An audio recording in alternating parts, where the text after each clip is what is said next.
Hey, hey, hey, two sippers, come on in.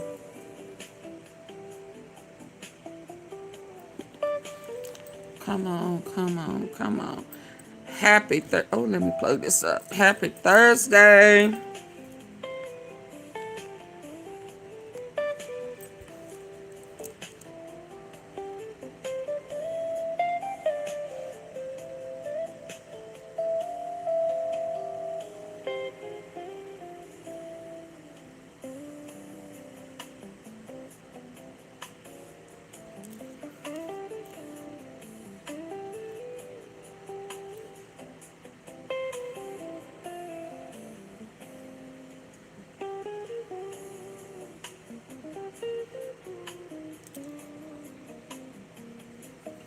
Tea sippers. Let me double check.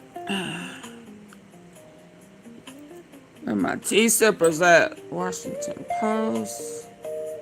DOJ sues DC.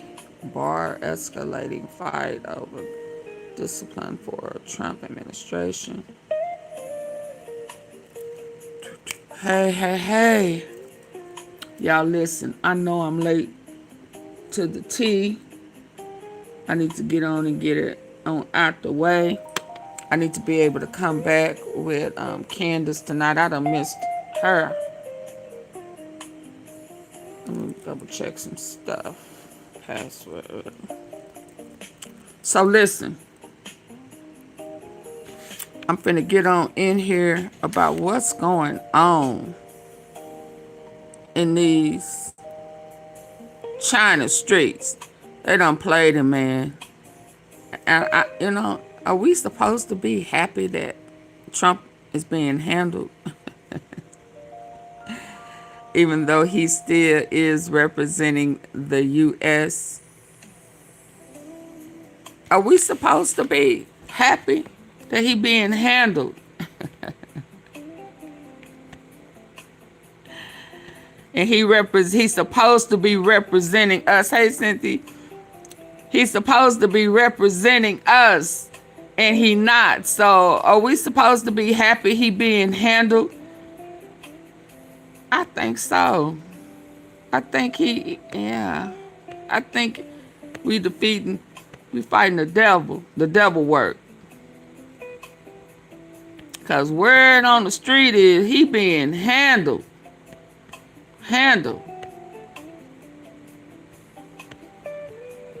So let me get caught up on this handling. Hey, Samantha. I've been pouring tea early. Ta-da. Corrupt scheme uncovered. I'm trying to see how far down I need to go. Down file. Oh, yeah. He been handled, y'all. And everybody over there in Beijing know it. They don't even respect him. They don't even acknowledge that he there. And hopefully they handling business in the U.S. I hope they handling it up. Getting caught up. While he's away, they say he nervous and trembling. Like he feel like Betty Wright over there. He nervous and he trembling.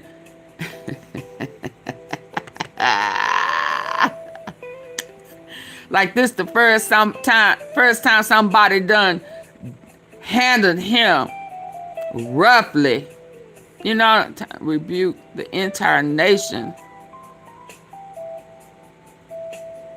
Let me see if this is it. Y'all ready to jump in there? Yes, ma'am. You. Well, in all fairness and in all honesty, I wanted somebody else to relay that message, but baby, I had to put it on out there. I just felt like people need to know. And since everybody in the Mo3 sector acting like they pissed off at TV cause somebody got handled, yeah, I still feel like they need to know. Now, whether they care or not, I don't know. I just didn't want to have to be reporting on it later. When them Epstein files come out, and can't nobody say I didn't warn them. You understand? They got a KKK agenda. But before, I didn't even put that in my comments. But before we get to the KKK agenda, I'm finna have to rely on bruh man and a couple of brother mans to bring us the tea.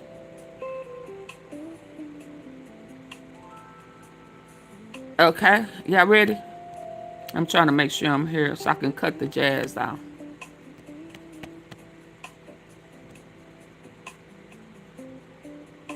Pause.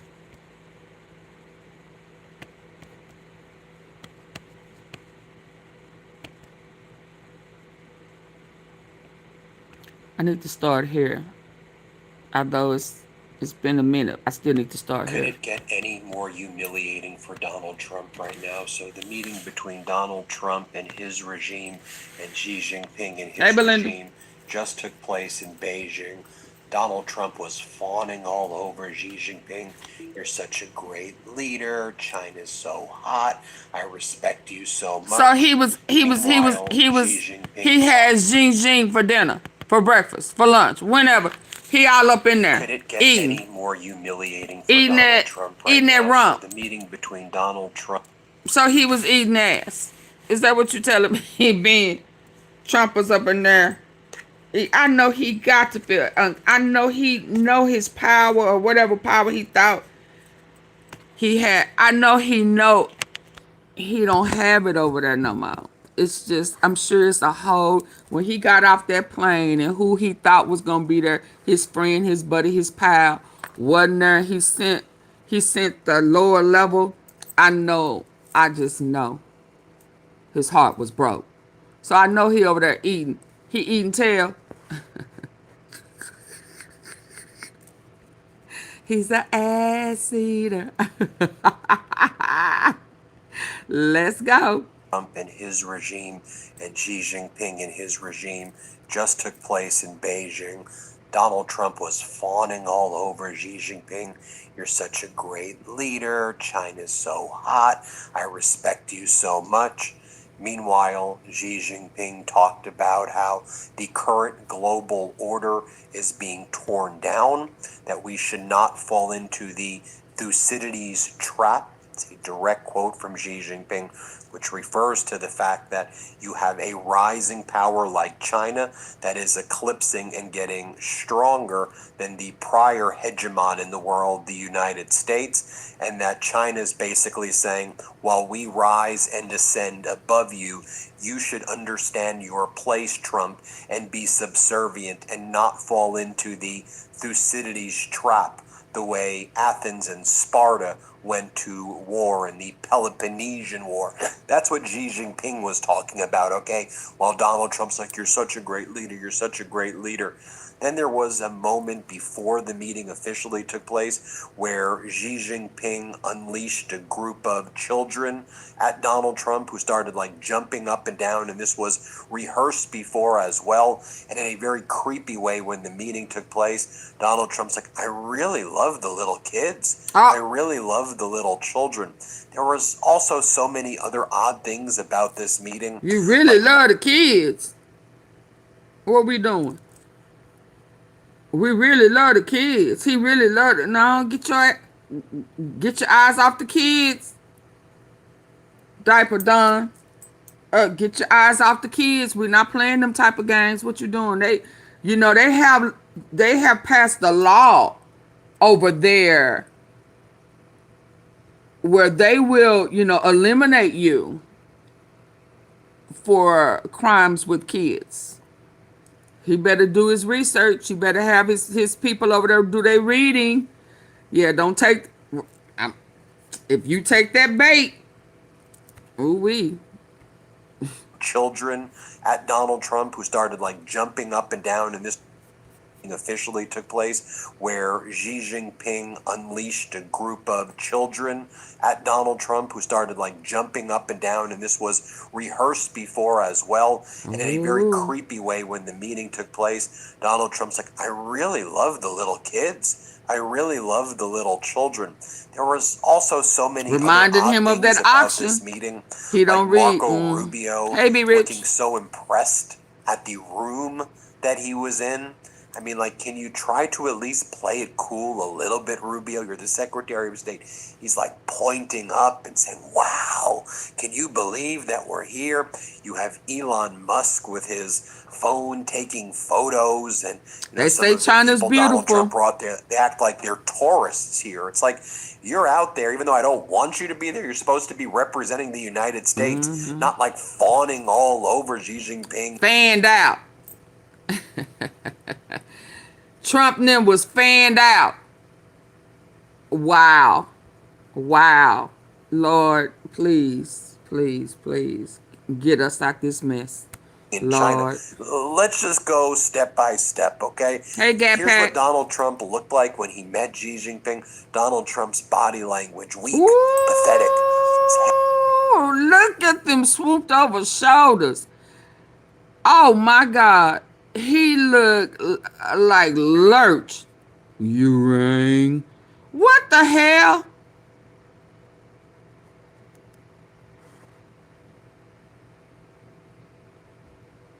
I guess he said, I'll take it from here. And why is his head always, why he always looking like he looking down? What is that? Is that a part of that, Hey, Janet. Not the belly.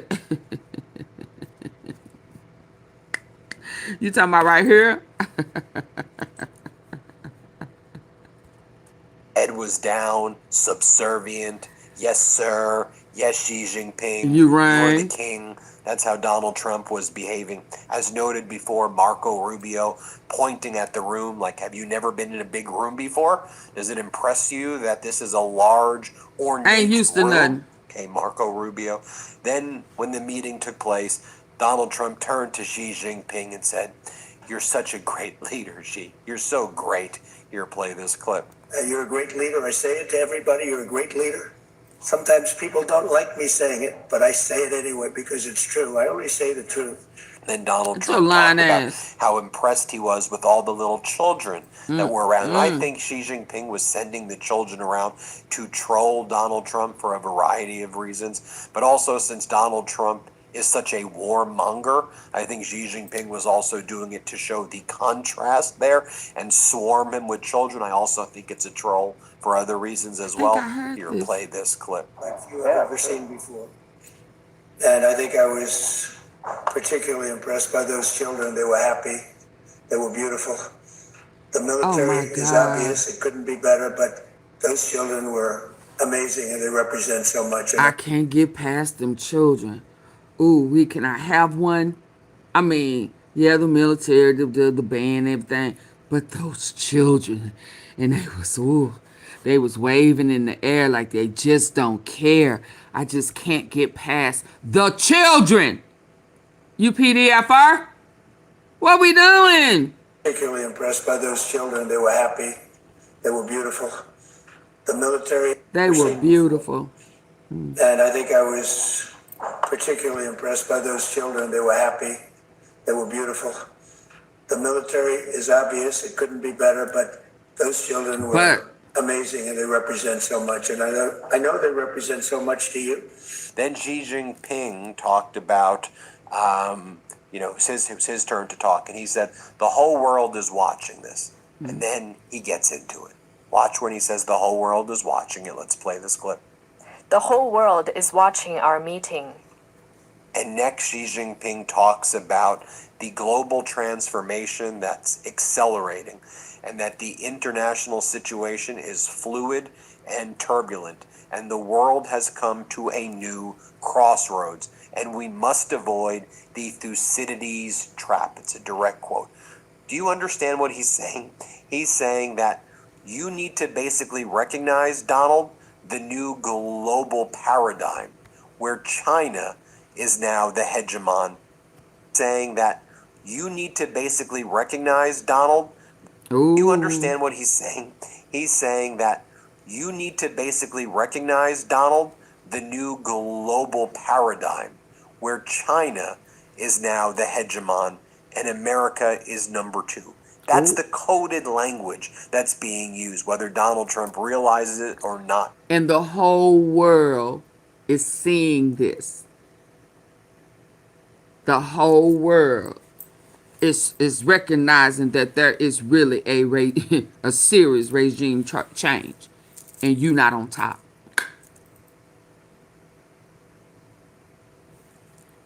You've been debunked. You've been knocked down. Yeah. Yeah. Lay down. That's what I hear. Yeah, you not it no more. Being used, whether Donald Trump realizes it or not. Right? The Thucydides trap is a theory in international relations when a rising power threatens to displace an existing dominant power, and the tension between them often leads to war, even if neither side actually wants it. Thucydides trap is a theory in international relations when a rising power threatens to displace an existing dominant power, and the tension between them often leads to war, even if neither side actually wants it. And it's because Thucydides wrote, it was the rise of Athens and the fear that this instilled in Sparta that made war inevitable, writing about the Peloponnesian War. Yeah, well, Donald Trump's out there, Xi Jinping is so tough. This is what Xi Jinping is talking about, Thucydides trap. Let's play it. Currently, transformation not seen in a century is accelerating across the globe, and the international situation is fluid and turbulent. The world has come to a new crossroads.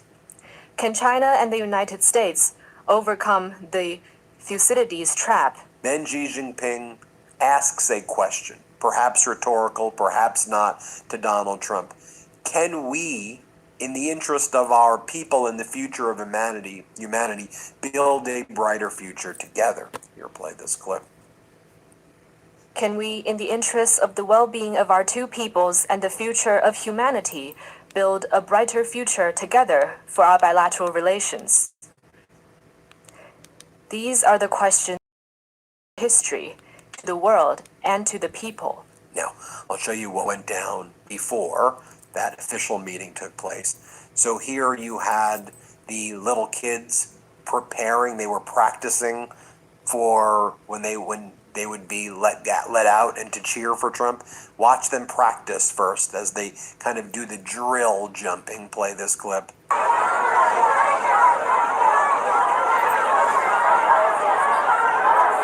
And then here the Chinese children start chanting. This whole thing was very bizarre. Here you can see the Chinese children rushing over to Donald Trump. Play this clip. Once they,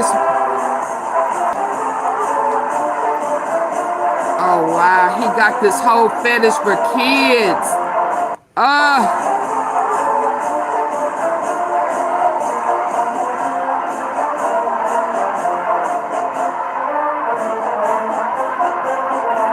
Then Donald Trump salutes the Chinese military general. Not sure you're supposed to salute the Chinese general, but Trump salutes him. Here, play this clip.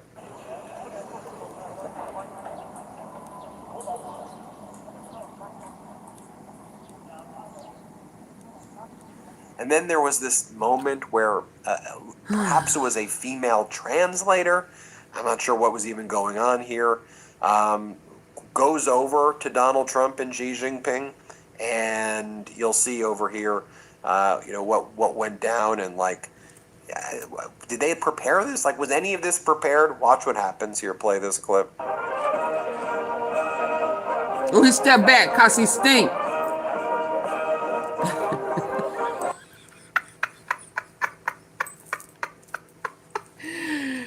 Oh my God.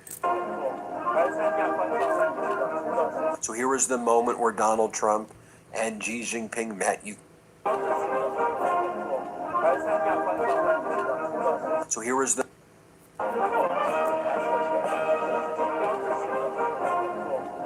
Stop touching me. So here was the moment where Donald Trump and Xi Jinping met. You can see Donald Trump subservient, clearly the beta over here, and you can see Xi Jinping kind of standing his ground. The body language of strength. Donald Trump's body language reeks of weakness. Here, play this clip.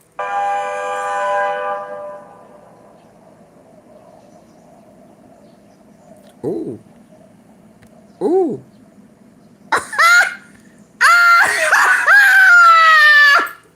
He said that you not finna strong arm me. Yeah, no, he wouldn't let it go.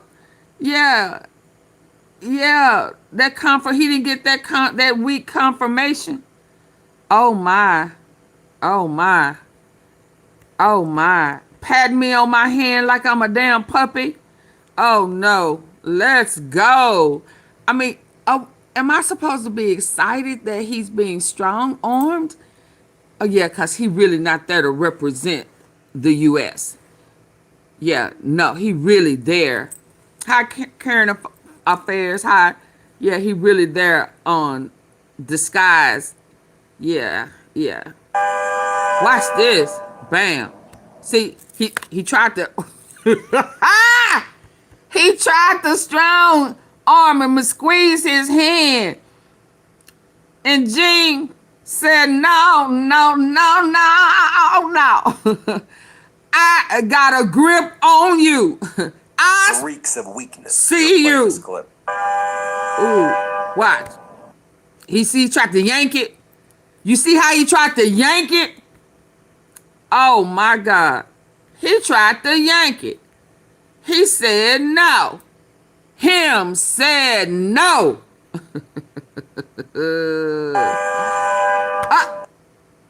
What? You see how he tried to, and he pulled it back. The tug of war started right here with the handshake. And Trump tried to pull it towards himself to take control like he still had power. And oh boy, yanked it back. Play close attention. Trump wanted to be, he pulled it back.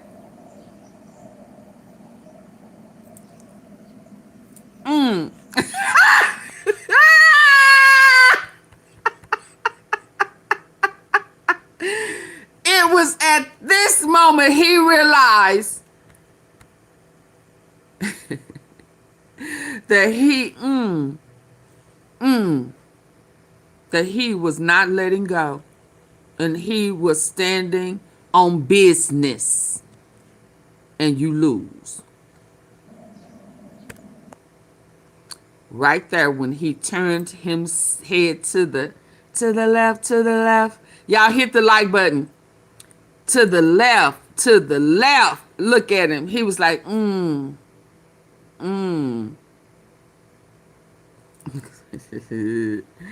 Them days are over, Trump.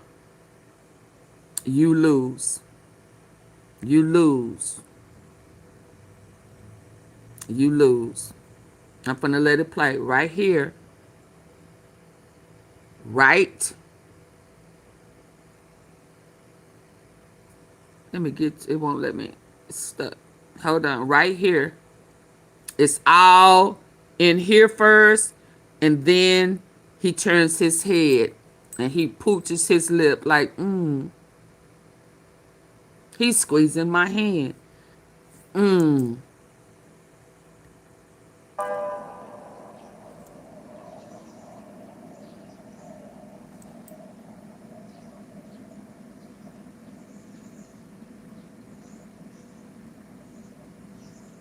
I'll show you this point right here. Dang, how long was the handshake? Once the meeting was over, Yeah, oh my God. Wasn't that quite a long handshake?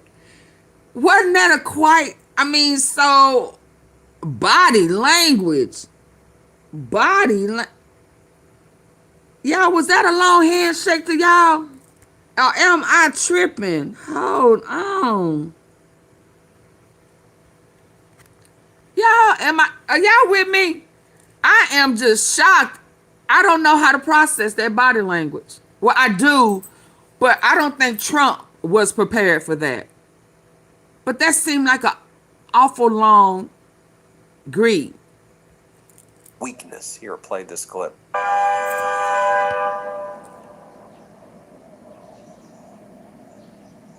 Power struggle.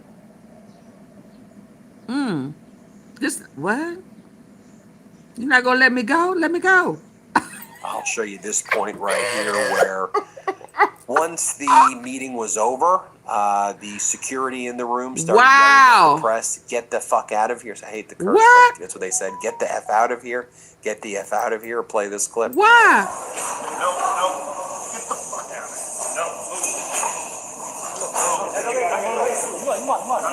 here. It should be noted that before this meeting even took place, Beijing laid down their red lines. And here were their red lines. Taiwan is an internal matter.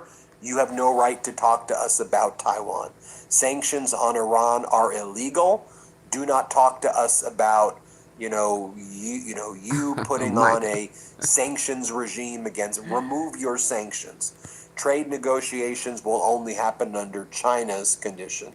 These are our principles. Come if you want. Otherwise, don't waste our time. Now, So this was, hold up, this was the guidelines before he came. And they saying we ain't budging. So what you here for? So that strong grip, oh my God. See, we don't know nothing about this in the U.S. because, the fake news don't want us to know the truth. Yeah, this is the year of truth. So they don't want us to know this. So they told Trump, if you're not going to agree to this, save your time. Don't come.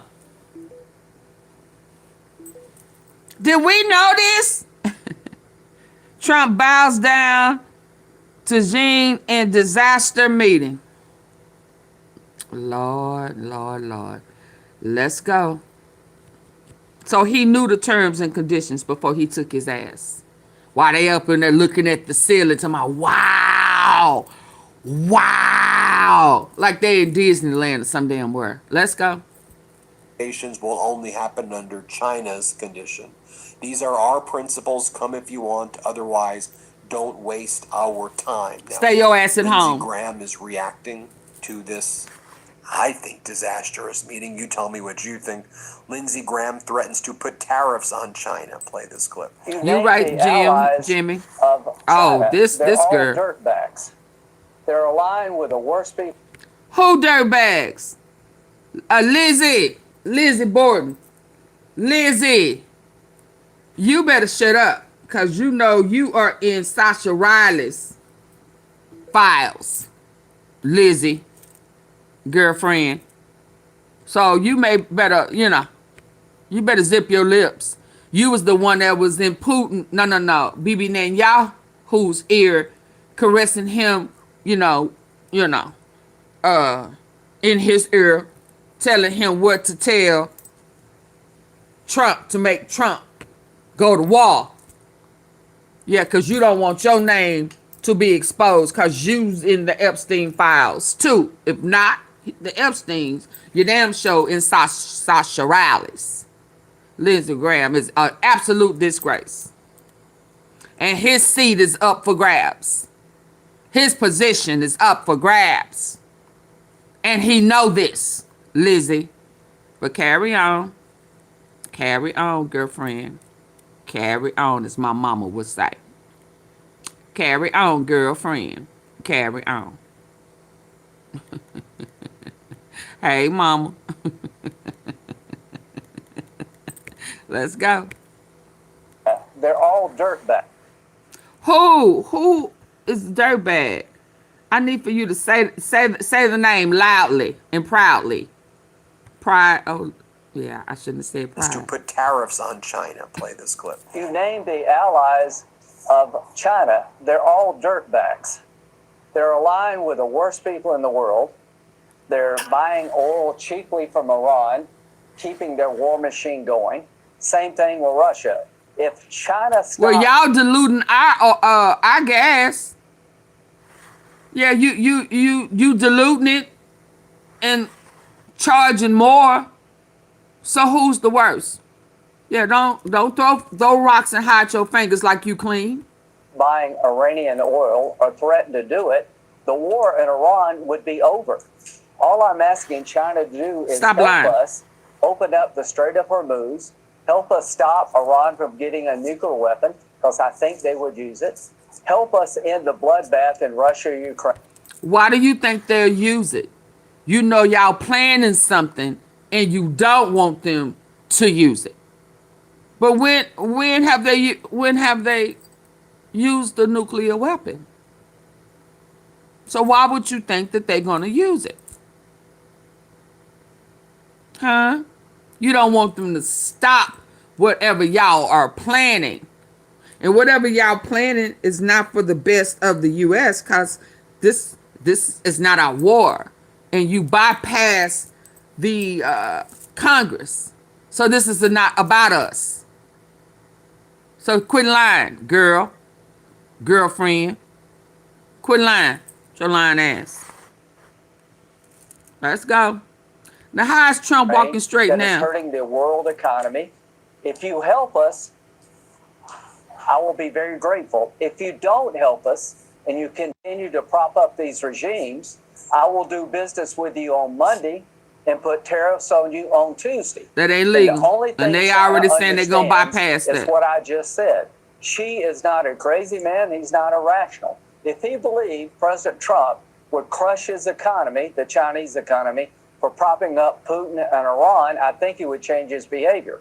You don't need to threaten him directly, but you need to make it real to him. Now, before the meeting took place, you also had Marco Rubio very candidly recognizing that, and I think to some extent kind of tossing Trump under the bus here, because Rubio's like, we know what's really going on here. Like, China believes that this is a meeting where they're going to assert themselves as the dominant global power, as the hegemon. Watch what Rubio says. Play this clip. Yeah, I think my read has been what I think has been for a while, and that is China has a plan. I mean, they clearly view themselves, they believe they will be the world's most powerful country. They'll surpass the United States, and they have a plan to do it. And they're executing on that plan, and I don't blame them. If I were the Chinese government, I'd have the same plan. We, on the other hand, don't view it that way, and we don't want to see anything. We're not trying to constrain China, but their rise cannot come at our expense. Their rise cannot come at our fall. So there's an area where we're just going to have a difference of opinion. And if you were wondering how state regime media covering this, Ben, how are they covering it?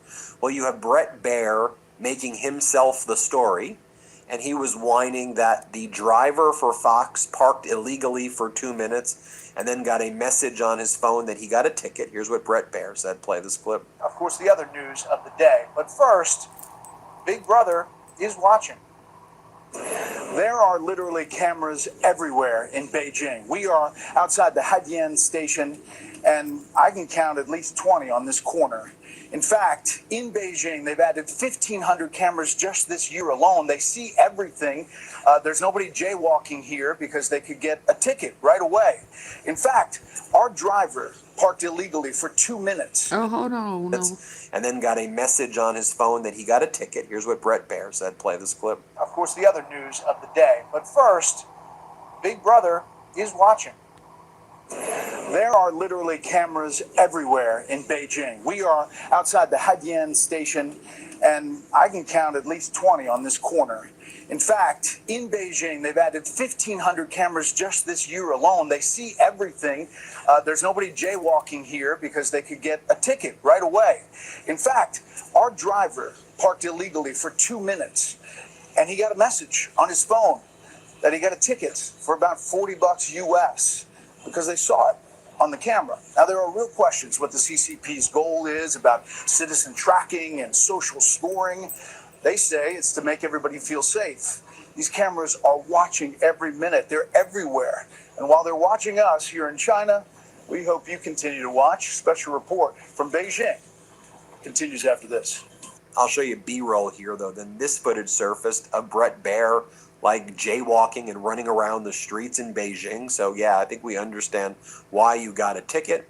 And then Brett Baer was also ordering sausage from a robot, and this was part of the Fox coverage as well. It's a very odd cover. This is what you're covering here. Play this clip. Our food order to a very special worker. This is the Family Mart convenience store in Beijing. Inside is a Galbot robot. The dominance of AI. Beijing is trying to lead the way in AI and also in humanoid robots. Let's go inside. They trying to take our jobs. Let's be clear. First of its kind for this kind of interaction. If you want to order something, hello, can I get a sausage, please? Okay. 烤肠 8.8 yuan.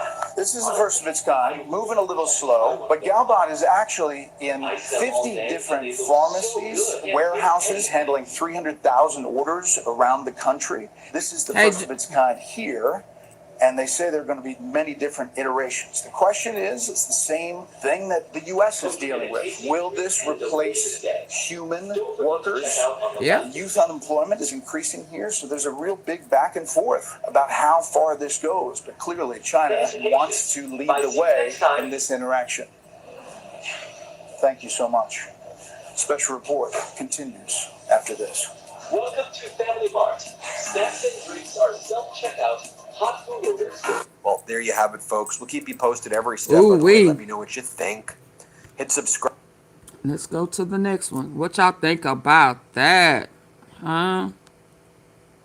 What y'all think about that?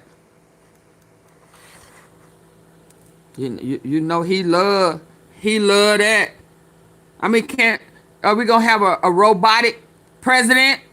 Or is it gonna be something designed to replace him? I mean, what are we doing?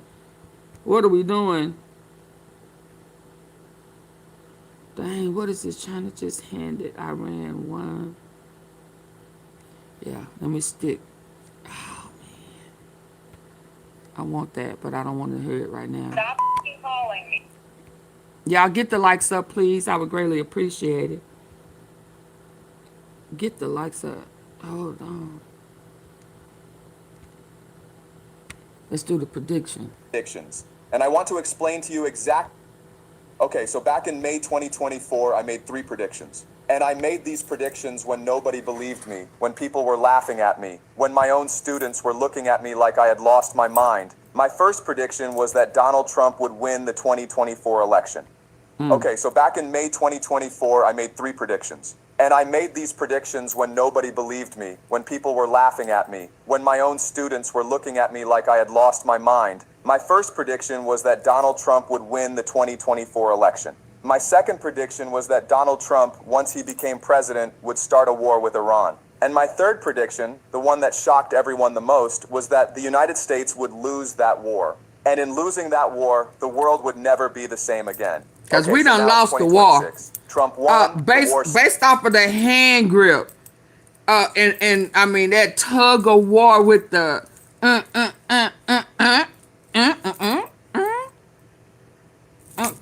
let me go. No, I need for you to understand. I mean, all of that with that handshake, it's clear we done lost this war. I mean, we've been knowing it, but it's real clear. So let's listen. Me like I had lost my mind. My first prediction was that Donald Trump would win the 2024 election. My second prediction was that Donald Trump, once he became president, would start a war with Iran. And my third prediction, the one that shocked everyone the most, was that the United States would lose that war. And in losing that war, the world would never be the same again. Okay, so now it's 2026. Trump won, the war started, and now people are starting to realize that maybe, just maybe, the third prediction is also coming true. So today, I do not want to talk about the past. I do not want to say I told you so. That is not interesting. What is interesting, what I think you really need to understand, is what comes next. Because here is the thing. I did not make those predictions by guessing. I did not flip a coin. I did not read tea leaves. I made those predictions because I understand how history works. I understand the patterns. I understand the game theory. And those same patterns, those same structural forces are telling me very clearly what is going to happen next. So today I want to share with you my next predictions. And I want to explain to you exactly why I believe they will come true. Not as prophecy, not as entertainment, but as serious structural analysis based on history and game theory. Why the first 3 predictions were right? Okay, so let's begin. But first, before I give you the predictions, I need to explain to you why the first 3 predictions were right. Because if you don't understand why they were right, you won't understand why the next predictions will also be right. Okay? So, think about this. Why did I know Trump would go to war with Iran? The simple answer is this: America had no choice. Now, most people hear that and they say, wait, what do you mean America had no choice? America is the most powerful country in the world. America has more weapons than anyone. America can do whatever it wants, and that is exactly the wrong way to think about it. Let me give you an analogy. Think about a drug addict, okay? A drug addict has one goal, and that goal is to get the next fix. Not because they want to, not because they are choosing to, but because if they don't, if they stop, their whole system collapses. Their body shuts down. They cannot function. America is addicted to something, and that something is called the petrodollar. Here is how it works. Since 1973, all oil in the world has been traded in US dollars. Saudi Arabia, Iraq, Iran, everyone. You want to buy oil, you need dollars. This means the entire world must hold dollars. This means the entire world must buy American debt, American treasury bonds. Y'all, we listening with our good ear. He said it's like it's a drug, man. Y'all, I need for y'all to hit the like button. It's 277 people in here. I need for y'all to double tap the face of your screen or hit the 3 dots at the top right and get the likes up for me, please. And this is what finances the American empire. I'm Petrodollar. moving it Here's back. how it. But we need to get the likes up, y'all.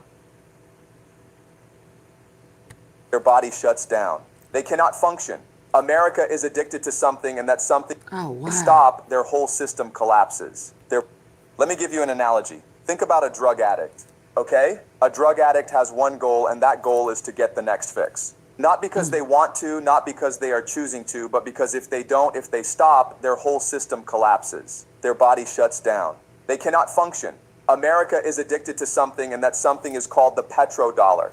Here is how it works. Since 1973, all oil in the world has been traded in US dollars. Saudi Arabia, Iraq, Iran, everyone. You want to buy oil, you need dollars. This means the entire world must hold dollars. This means the entire world must buy American debt, American treasury bonds. And this is what finances the American empire. This is how America pays for its military, its government, its lifestyle. The whole thing is one giant Ponzi scheme held together by oil traded in dollars. Now, in February 2022, Russia invaded Ukraine. Okay, why does this matter? Because when Russia invaded Ukraine, something happened that had never happened before. Russia, Iran, and China, 3 of the most powerful countries in the world, started moving closer together. They started trading in currencies that were not the dollar. They started building a Eurasian trade system that did not need American ships, did not need American banks, did not need American permission. And this is the existential threat to America. Not because Russia, Iran, and China are going to attack America, but because if the world stops needing dollars, the entire American financial system collapses overnight. The Ponzi scheme ends, and America can no longer afford its empire. So America had to act. It had to break this alliance. And the weakest link, the most vulnerable member of this alliance was Iran. Iran was already sanctioned. Iran was already isolated. And Iran controlled the Strait of Hormuz, which is the most important choke point in global energy. If America could take out Iran, it could cut China off from Middle Eastern energy. It could reestablish petrodollar dominance. It could survive. That is why the war happened. Not because Trump is crazy, not because Netanyahu pushed him. Those are just details. The structural reason, the real reason, is that the American empire had no choice. The drug addict needed its fix. Okay, does that make sense? Wow. Good. The strategy of attrition. Let's keep going. Now, why did I know America would lose? Okay, so let me explain something about how wars actually work. Because most people think about war the wrong way. They think war is about who has the biggest guns, who has the most planes, who has the most money, and that is completely wrong. Let me give you another analogy. Okay, think about a school fight. In this school, there is a big bully. The bully is the biggest kid in school. He's got muscles. He's got a group of friends. He's got a reputation for being dangerous. Now, one day, a new kid arrives at school. Smaller kid, doesn't look very impressive. And the bully decides he's going to put this new kid in his place. Now, who wins this fight? Most people say the bully wins because the bully is bigger, stronger, more experienced. But here's what most people miss. The bully has something to lose. The bully has a reputation. If the bully fights the new kid and it doesn't go perfectly, if the new kid lands a punch, if the fight goes longer than expected, if the bully gets tired, the bully looks weak. His reputation suffers, and his whole power in the school is based on that reputation. The new kid has nothing to lose. For the new kid, every punch he lands is a victory. Every day he survives, a victory. The longer the fight goes on, the worse it looks for the bully and the better it looks for the new kid. This is exactly the dynamic between America and Iran. America went into this war expecting Iran to fold immediately. They expected shock and awe, massive bombing, decapitation of the leadership. And then Iran calls uncle unconditional surrender done in 2 weeks, maybe 3. That is what they planned for. That is the only plan they had. And that plan failed on day 1 because Iran did not fold. Iran did not call uncle. Iran shot back. Iran closed the Strait of Hormuz. Iran attacked American bases across the Gulf. Iran fired missiles at Israel. Iran launched drones, cheap drones, $50,000 drones that flew over American bases and destroyed helicopters worth tens of millions of dollars. And here's the math that changes everything. Okay, the Americans are using interceptor missiles to shoot down Iranian drones and missiles. These interceptors cost anywhere from $3 million to $10 million each. The Iranian drones they are trying to shoot down cost $50,000 each.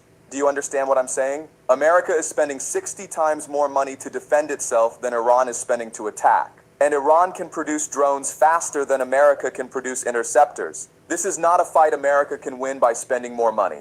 The more money America spends, the faster it loses. And this is Iran's strategy. This has always been Iran's strategy. They are not trying to defeat America in a single battle. They are trying to bleed America slowly. Every dollar America spends that Iran does not have to spend, that is an Iranian victory. Every week this war continues without America achieving regime change. That is an Iranian victory. Time is on Iran's side. Time is destroying America. Prediction 1, ground troops and hubris. Okay, so now I want to get to the real point of today's lecture. Because now that you understand why predictions 1, 2, and 3 were correct, I want to tell you what comes next. I have 3 new predictions. Let me walk you through each one very carefully. My first new prediction is this: America will send ground troops into Iran. And this will be the biggest strategic mistake in American history since Vietnam. Now let me explain the logic here, because some of you might say, wait, I thought the point was that the air campaign is failing. If the air campaign is failing, why would they escalate to ground troops? Wouldn't that make things worse? Yes, it will make things worse. That is exactly why they will do it. Here is what you have to understand about the American decision-making process right now. America went in with one plan. Bomb Iran, force a surrender. The plan failed. Now what? If you are a rational actor, if you can step back and say, okay, this is not working, let's try something different, then you might negotiate. You might find an exit. You might cut your losses. But America cannot do that. And why? Because of something called hubris. Because the American leadership cannot admit that the plan failed, cannot admit that Iran has not surrendered, cannot say publicly, we made a mistake. This war is not going well. Can't say it. Let's find a different path. So instead, what they do is they double down. They escalate. They say, okay, the bombing is not working, so let's do more bombing. And when that doesn't work, they say, okay, let's send in ground troops. Now think about what happens when ground troops enter Iran. America is not invading a flat desert country like Iraq was in 2003. Iran is 4 times the size of Iraq. Iran is mountainous. Iran has 90 million people. Iran has been preparing for a ground invasion for 25 years. They have underground military bases inside mountains that America doesn't even know exist. They have weapons specifically designed to destroy American helicopters. They got what in the mountains that the U.S. don't even know exist? What? This like going to the Super Bowl and ain't practice. Because for years and years, all you heard is that we were the better team. We were the strongest team. Can't nobody whoop us. Can't nobody beat us. So we don't need to practice. We don't need to run drills. We don't need to look at nothing. Just let's go and get served. You've been served. What happens when ground troops enter Iran? America is not invading a flat desert country like Iraq was in 2003. Iran is 4 times the size of Iraq. Iran is mountainous. Iran has 90 million people. Iran has been preparing for a ground invasion for 25 years. They have underground military bases inside mountains that America doesn't even know exist. They have weapons specifically designed to destroy American helicopters, American commandos, American armor in mountain terrain. And here's the worst part. When America sends ground troops into Iran, it does not only have to fight in Iran. Because the moment American boots are on Iranian soil, Iran and its allies, Iraq, Yemen, Hezbollah, can move their forces across the Arabian Peninsula simultaneously. They can threaten Kuwait, Saudi Arabia, Bahrain, Qatar from multiple directions at once. They can move to encircle American forces rather than simply fight them from the front. America will walk into Iran and it will discover that it is surrounded. Prediction 2, internal collapse. My second new prediction is this. This war will cause a political crisis inside That is America that Trump will be way bigger of than thinking. Vietnam. Oh. Bigger than Watergate, bigger than anything America has experienced in the last 50 years. Now let me explain the logic. Right now, only about 40% of Americans support this war. That What number about front. America will walk into Iran and it will discover that it is surrounded. Prediction 2, internal collapse. My second new Oh prediction wow. is this Trapped. part. Oh When my America God. sends ground troops into Iran, it does not only have to fight in Iran. Because the moment American boots are on Iranian soil, Iran and its allies, Iraq, Yemen, Hezbollah, can move their forces across the Arabian Peninsula simultaneously. They can threaten Kuwait, Saudi Arabia, Bahrain, Qatar from multiple directions at once. They can move to encircle American forces rather than simply fight them from the front. America Outnumbered and outgunned. will walk into Iran and it will discover that it is surrounded. Prediction 2, internal collapse. My second new prediction is this. This war will cause a political crisis inside America that will be bigger than Vietnam. Bigger than Watergate, bigger than anything America has experienced in the last 50 years. Now let me explain the logic.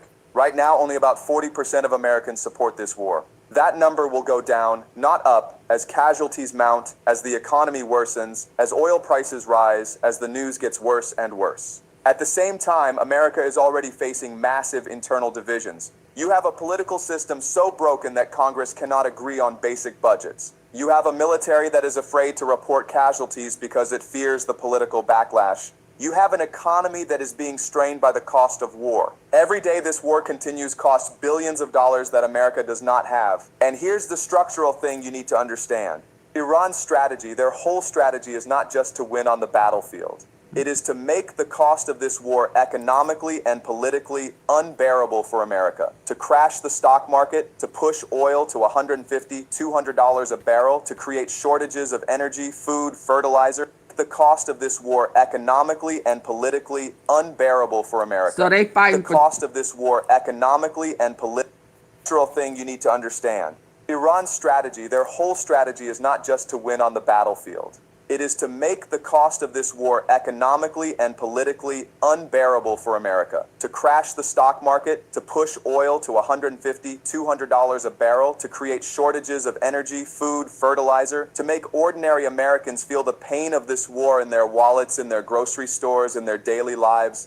And when that happens, when ordinary Americans start feeling real economic pain because of an unpopular war, the political system will crack. Not from the outside, but from the inside. There will be a civil conflict inside America. Not a shooting war, but a political war between those who want to continue and those who want to stop. And that internal conflict will paralyze American decision-making at the worst possible moment. This is how empires fall, not by being defeated on the battlefield, but by being torn apart from within. Prediction 3, the new center of power. Okay, my third new prediction is the biggest one, and it is the one that most people are not yet ready to hear. My third new prediction is this. After this war ends, and it will end, empires always retreat eventually. The world will reorganize around a completely different power structure, and the United States will no longer be the center of that structure. Now let me explain what I mean. Right now, the world is organized around American power. The US dollar is the world's reserve currency. American aircraft carriers patrol the oceans. American financial institutions, Wall Street, the IMF, the World Bank, set the rules of global trade. This is what we call the Pax Americana, the American peace, and it has been in place since the end of World War II. But here is what most people don't understand.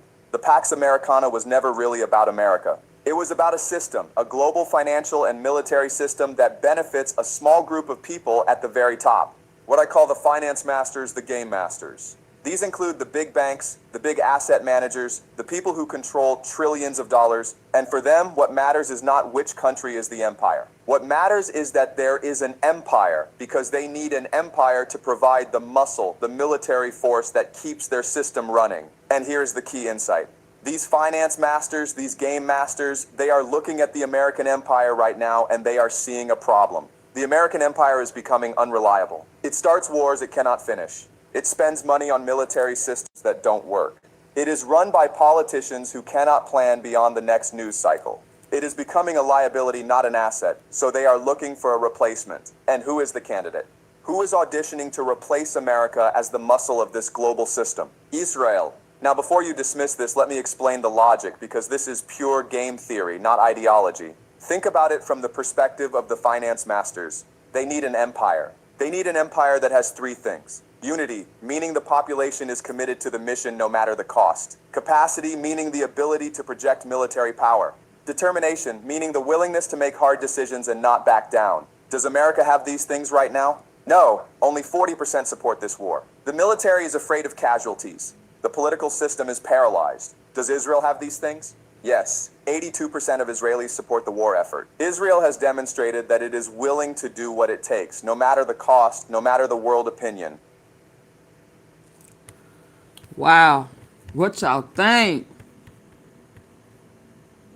What y'all thinking? Oh my God. What I got next, y'all? Let's see. A lot going on. Say we like junkies.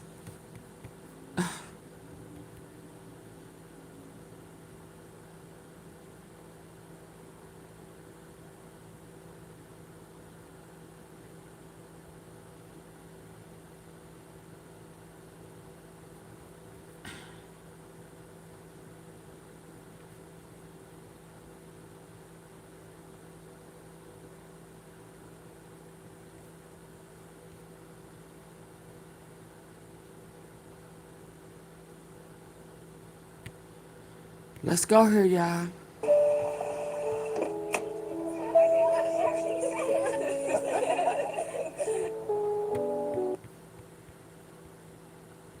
I got it in my lineup.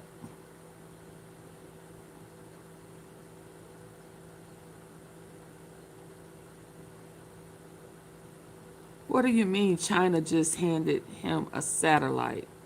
Have you ever noticed that empires rarely collapse the moment their enemies become stronger? They collapse the moment they realize they are no longer the ones seeing the battlefield first.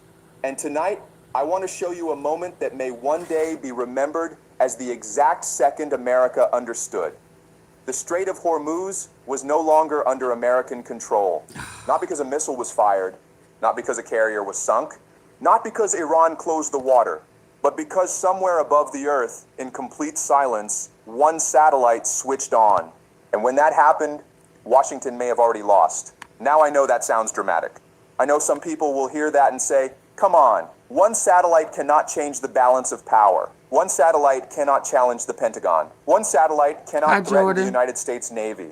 And if that is what you believe, I want you to stay with me until the very end of this analysis, because what I'm about to show you is not politics. It is not propaganda. It is not theory. It is how power actually works in the real world. And once you see it, you cannot unsee it, because this story does not begin in Tehran. And it does not begin in Beijing. It begins thousands of years ago with one simple truth that every empire eventually learns.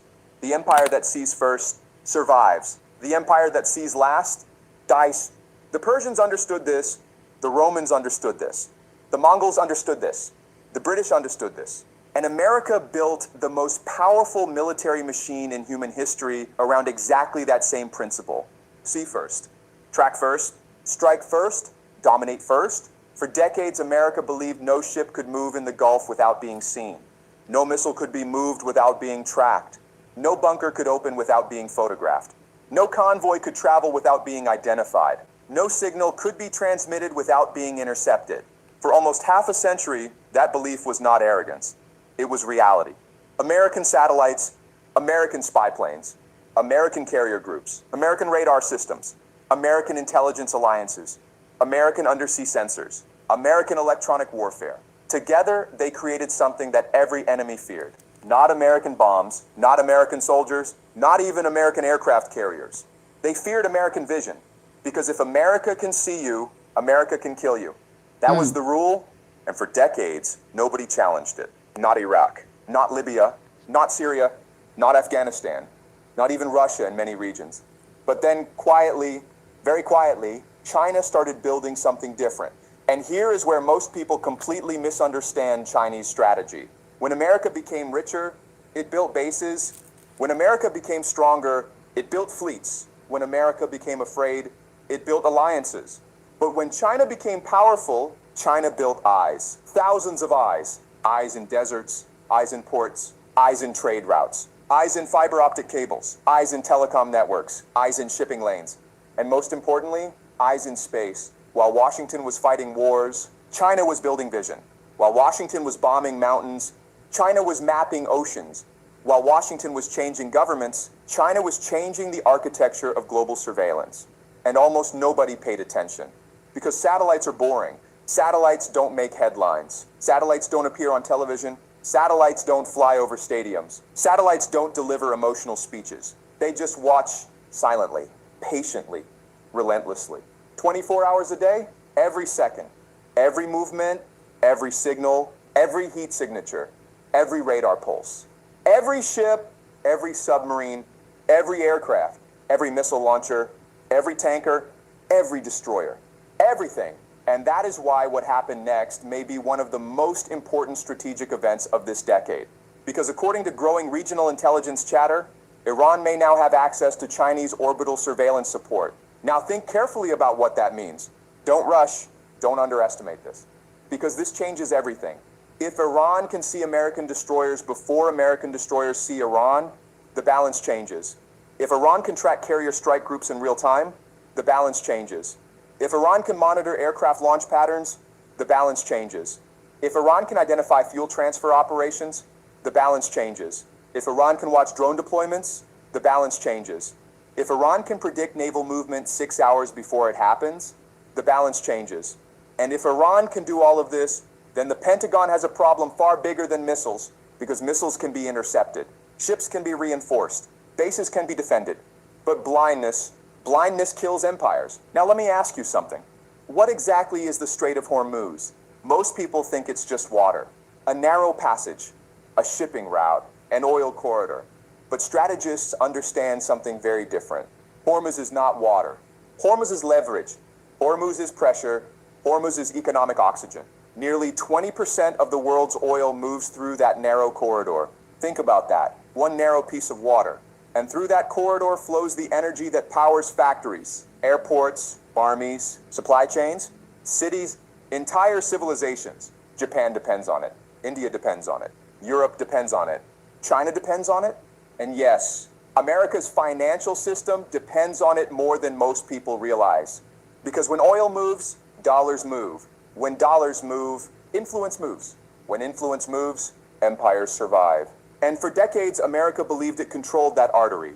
But what happens when the artery is still open, yet someone else controls the information around it? What happens when your ships are moving, but your enemy already knows where they will be tomorrow? What happens when your carrier launches aircraft, and your enemy already knows the flight pattern? What happens when your destroyer changes formation, and someone in an underground bunker already has the update? What happens when your enemy doesn't need to attack you, because they can simply watch you and wait for the perfect moment? Can y'all get the like stuff for me, please? Double tap. Hi, Tommy. That is where this story becomes terrifying. Because Iran does not need to defeat America in open battle. Iran does not need to sink aircraft carriers. Iran does not need to destroy entire fleets. Iran only needs one thing: information parity. And once a smaller power achieves information parity with a larger empire, history becomes very dangerous. Because now the giant is no longer hunting. Now the giant can be hunted. And if China really handed Iran that capability, then Washington may be facing something it has not faced in decades. Not military defeat, something far worse. Strategic uncertainty. And when empires become uncertain, they make mistakes. And when America makes mistakes in Hormuz, the entire world pays the price. Because what happened next may prove this was never about satellites at all. It was about a trap that may have been years in the making. And if that trap is already active, then the next 72 hours in the Persian Gulf could change global power forever. And this is where the story becomes truly dangerous. Because most people still believe wars begin when missiles are launched. They believe wars begin when headlines appear. They believe wars begin when presidents give speeches. They believe wars begin when aircraft carriers change direction. But serious students of history understand something far more uncomfortable. By the time the world sees the war, the real war has usually been underway for years, silently, patiently, invisible to almost everyone. And if that is true, then what we are watching in the Strait of Hormuz right now may not be the beginning of a conflict. It may be the final stage of a strategy that began more than a decade ago. Let me show you what I mean. In 2013, while Washington was still focused on Afghanistan, still obsessed with counterterrorism, still spending trillions chasing enemies in deserts, China was doing something almost nobody in Western media understood. China was not preparing for the next war. China was preparing to control the map of the next war. Ports, fiber cables, shipping routes, commercial satellites, artificial intelligence, maritime tracking systems, rare earth supply chains, energy corridors, insurance markets, telecommunications, and most importantly, orbital intelligence. Because Chinese strategists understood something most democracies struggle to understand. You do not defeat a stronger empire by attacking its strengths. You surround its strengths, then quietly make them irrelevant. And nowhere is that strategy more visible than the Persian Gulf. Now imagine you are sitting inside an underground command center somewhere in Tehran, no windows, no sunlight, only screens. Hundreds of screens, satellite feeds, thermal signatures, radar sweeps, naval coordinates, lift tanker movement, American carrier positions, electronic emissions, drone launch patterns, refueling schedules, communication bursts. And every few seconds, the map updates. Not every hour, not every day, every few seconds. Now ask yourself one terrifying question. If Iran can see all of this, what exactly is America hiding anymore? And if America cannot hide, then what happens to deterrence? Because deterrence only works when your enemy fears what they cannot predict. But if your enemy can predict everything, then deterrence begins to die. And when deterrence dies, miscalculation is born. Now let's talk about the destroyers. Because aircraft carriers get the headlines. Submarines get the documentaries. Stealth bombers get the Hollywood treatment. But destroyers are the real nervous system of naval warfare. They track missiles. They coordinate radar. They protect carriers. They intercept drones. They defend supply ships. They control communication networks. Without destroyers, carrier groups become exposed. Without destroyers, missile defense becomes weaker. Without destroyers, an empire's floating fortress suddenly becomes vulnerable. Now imagine 3 American destroyers entering the Gulf. Their radar systems active. Their crews alert. Their interceptors loaded. Their helicopters prepared. Their captains confident. And somewhere far away, Iran already knows, not guesses, knows their speed, knows their direction, knows their spacing, knows their radar frequency, knows their likely patrol arc, knows where they will be in 6 hours, knows where they will be at sunrise, knows where they will refuel, knows where their electronic blind spots are. Do you understand what that means? That means the battlefield no longer begins when weapons are launched. The battlefield begins the moment your enemy sees you. And if your enemy sees you first, then in many ways, the battle may already be over. Now let me tell you something even more uncomfortable. Iran does not actually need to fire first. That's what makes this strategy so brilliant. Iran can simply watch, track, measure, learn, adapt every patrol, every rotation, every electronic pulse, every command pattern, every emergency procedure, every response time, every defensive maneuver, until eventually the American fleet becomes less like a military force and more like a predictable algorithm. And once your enemy becomes predictable, they become manageable. Hey, Teresa. And once they become manageable, they become vulnerable. And history is full of Can I get empires you that to hit the learned like this button? lesson Can I too get y'all late. who came in, Larry? Athens, Hey, to hit the Rome, like button. Spain, Napoleon, Britain, the Soviet Tommy. Union, all powerful, Can I get all y'all to feared, hit the all like button convinced for their me? systems were unbeatable, and all eventually discovered the same brutal. The ones have just come in or have before you come in. Can y'all hit the like button? My like button have not went up. I'm trying to see what's going on. Can y'all double tap the face on your phone or hit those 3 dots at the top right corner? I'm gonna wait until my likes go up a little bit. You did. Okay, great, Larry. Thank you. Thank you, Teresa. Don't do it twice because it'll take it away. If you've already did it, don't do if you yeah, because it'll take it away. So hit those three dots. It's now we'll go to those three dots at the top right, and it'll take you to the like. And let's see, and that's the only way that you'll be able to see if you hit it or if it took or if it took it away. Just double check it with the three dots at the top right corner. I'm gonna back it up a little bit.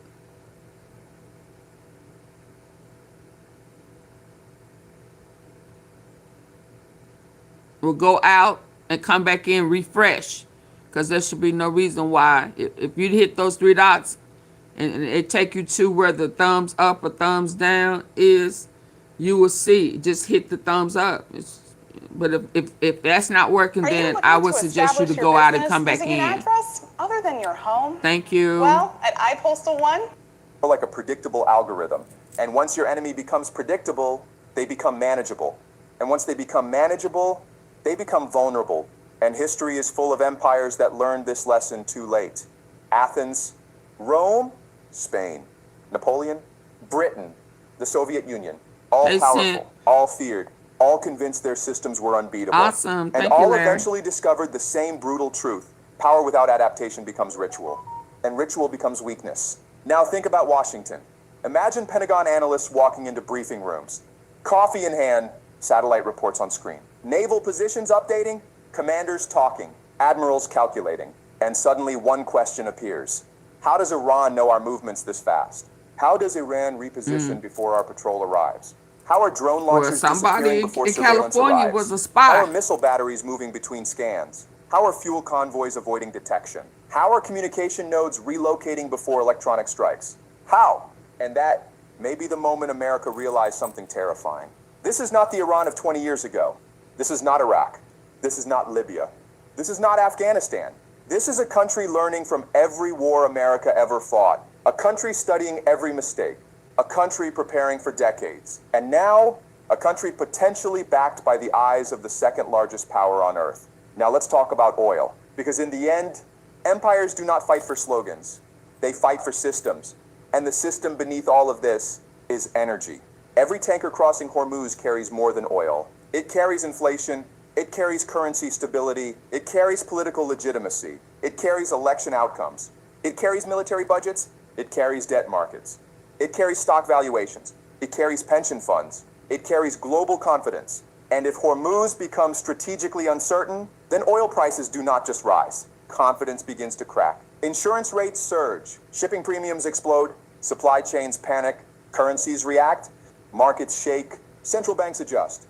Governments panic. And suddenly, a narrow piece of water in the Middle East starts rewriting economic reality on the other side of the planet. Now ask yourself one final question.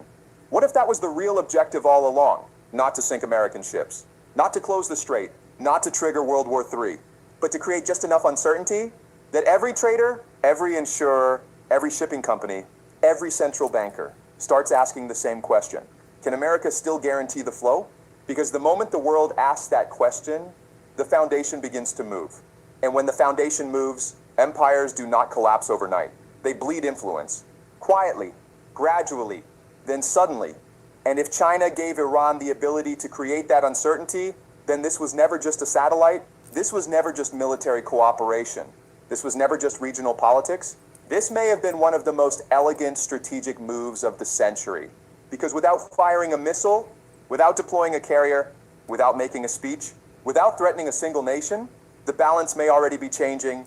And if Washington truly understands what is happening, then somewhere tonight, inside the Pentagon, there may be one question nobody wants to answer. If America no longer controls the eyes above Hormuz, does America still control Hormuz at all? And history tells us the moment an empire begins asking that question, the answer is usually already too late. People who have a lot of credit card debt can be thankful for this. There's something Y'all called still with me? Y'all financial want me to keep hardship going? that allows Americans to get Hold on. I need to go here. Jim Crow, and we have to be clear about letting them know that we're going to fight like hell against these new KK. Jim Crow, and we have to be clear about letting them know that we're going to fight like hell against these new KKK white supremacist agenda that we're facing in the South. Joining us right now, Tennessee State Representative Justin Jones. Representative Jones, we were talking about what's happening in Louisiana, where the Attorney General there, Liz Morrell, is telling New Orleans City Council members, "You don't do as I say, I'm going to remove y'all from office." You got in your state where they're wiping Democrats from all committees because MAGA, white supremacist Speaker of the House Cameron Sexton did not like their response to stripping Memphis congressional representation. And so we're seeing threats. We're seeing gerrymandering. Yeah, I need for y'all to tap the like button for me, please. They jumped off of here when I started going eat at the Jim Crow, and we have to be Rumi, clear about what you talking about? Did you speak coming in? What we doing? What you on? You coming in singing and dancing? What we doing? What we doing? Y'all hear him talk about KKK? Did y'all hear him talking about the new KKK and the elimination of black people? Jim Crow. Let's go. Jim Crow, and we have to be clear Rumi, about hit the like button. we're going to fight like hell against these new KKK white supremacist agenda that we're facing in the South. Joining us right now, Tennessee State Representative Justin Jones. Representative Jones, we were talking about what's happening in Louisiana, where the Attorney General there, Liz Morrell, is telling New Orleans City. Y'all taking lights back. We gonna pause. We gonna pause until you can get your light right, your mind right. Yeah, if you taking your light back, then you need to get out. You need to moonwalk back. Double tap the face of your screen. I hit those 3 dots to make sure that it's been populated. That thumbs up has been populated.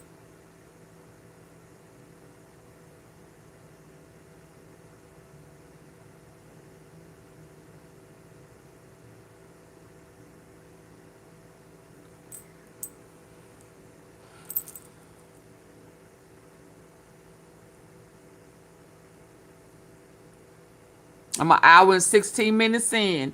Get my lights up. Don't hop off now that we talking about the new KKK. I've been trying to tell y'all that. How long have I been telling y'all what ICE really is? Y'all act like y'all don't understand it. Y'all act like y'all don't believe me, like I don't know what I'm talking about. So y'all have to hear from other people. Huh?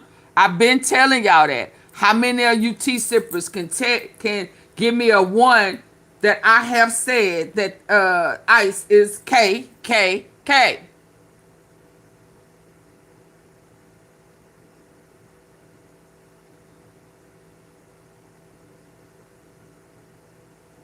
Y'all must not be with me. Y'all can't hear me because my chat ain't moving in my life. Members, you don't do hold up, Roland. Hold up, Roland. You know, we started talking about what's really going on, and folk act like they can't hear me. Yeah, no, that ain't how we gonna do it today.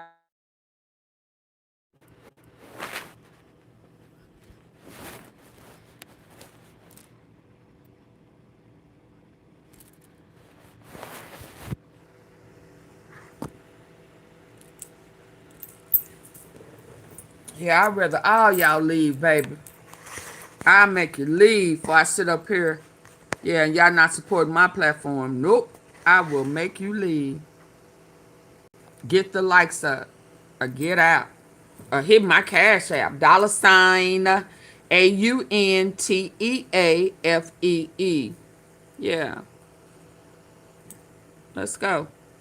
Get them likes up, baby. Joining us right now, Tennessee State Representative Justin Jones. Representative Jones, we were talking about what's happening in Louisiana, where the Attorney General there, Liz Morrell, is telling New Orleans City Council members, "You don't do as I say, I'm going to remove y'all from office." You got in your state where they're wiping Democrats from all committees because MAGA, white supremacist Speaker of the House Cameron Sexton did not like their response to stripping Memphis congressional representation. And so we're seeing threats. We're seeing gerrymandering. What we are seeing here is absolutely the rise of the Confederacy. This is the biggest attack on black political power since Reconstruction. And what these white MAGA conservatives want to do is they want to put black people in their place. I mean, that's exactly it. Yesterday, the Speaker of the House sent a letter to every Democrat which includes every black member of the Tennessee House of Representatives, saying they are no longer on committee. So we're going back to Jim Crow committees. These are Confederates who are trying to send a message of political lynching or political whipping, I should say, that if you step out of line, that you will be punished and you'll be treated as second class. The Speaker of the House, we know, is the Grand Wizard, political lynching or political whipping, I should say, that if you step Confederates who are trying to send a message of political lynching or political whipping, I should say, that if you step out of line, that you will be punished and you'll be treated as second class. The Speaker of the House, we know, is the Grand Wizard in Chief, Cameron Sexton. And so we have to raise the message across the nation that we have nothing to lose as black people. Did y'all hear that with y'all good ear? Did y'all hear that with your good ear? Are we here, people?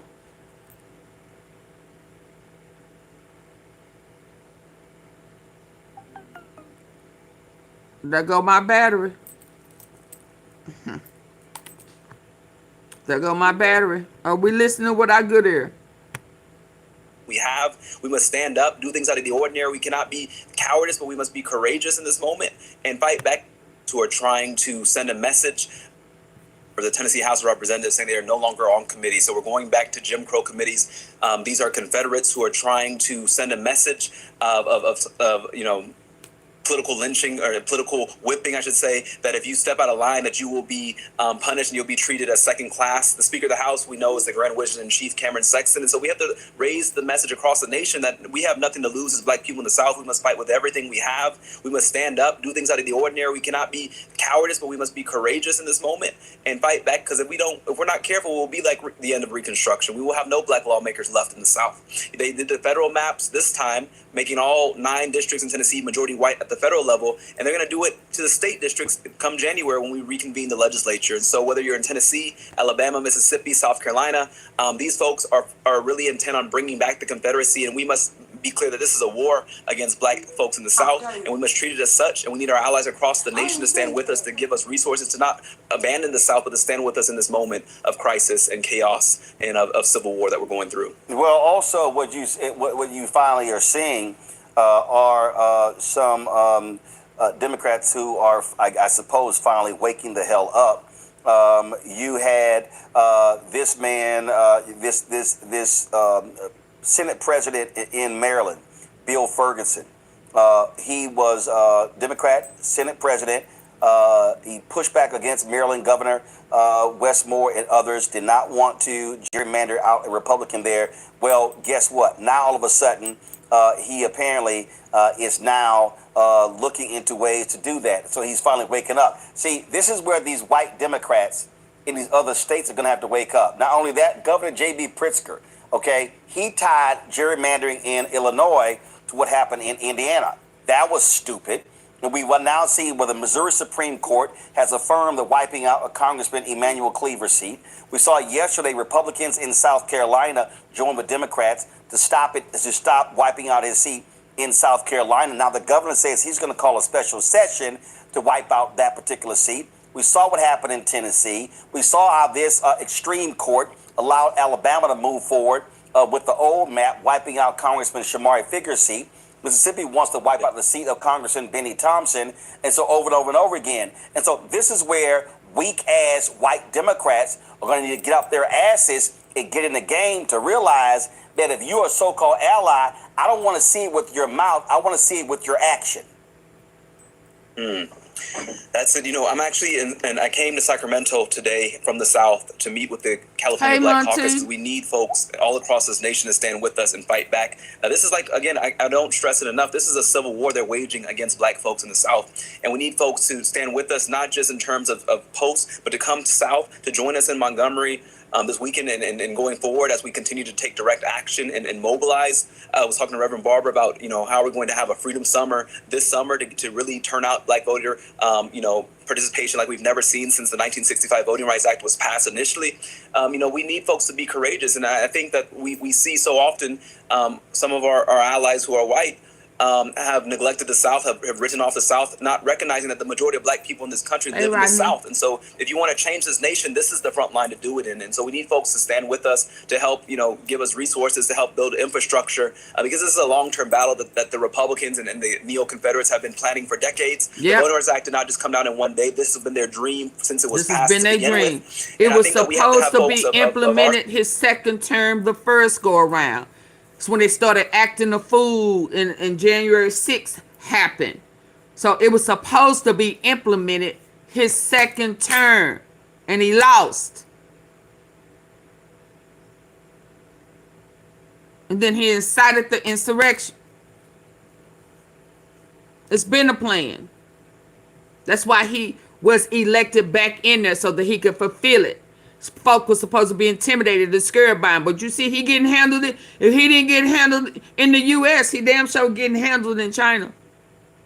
Side of the aisle, including black and white Democrats, realize that these folks are not our friends, but they see us as their opponents, their enemies of democracy. In this nation, this is the front line to do it in. And so we need folks to stand with us, to help, give us resources, to help build infrastructure, because this is a long-term battle that the Republicans and the neo-Confederates have been planning for decades. The Voting Act did not just come down in one day. This has been their dream since it was passed to begin with. And I think that we have to have folks of our side of the aisle, including black and white Democrats, realize that these folks are not our friends, but they see us as their opponents, their enemies of democracy. And we must be bold, unapologetic, unrelenting, and do things out of the ordinary. It's not going to be a letter or a simple, strongly worded op-ed that's going to stop these folks. It's going to be direct action, organizing, and making a consequence. Because these white supremacists, whether they wear white sheets or black robes in the Supreme Court, are a danger to us all, and we must treat them as such. And it's time for us to rise up and let them know that if they come for one of us, they're coming for all of us. I'm looking for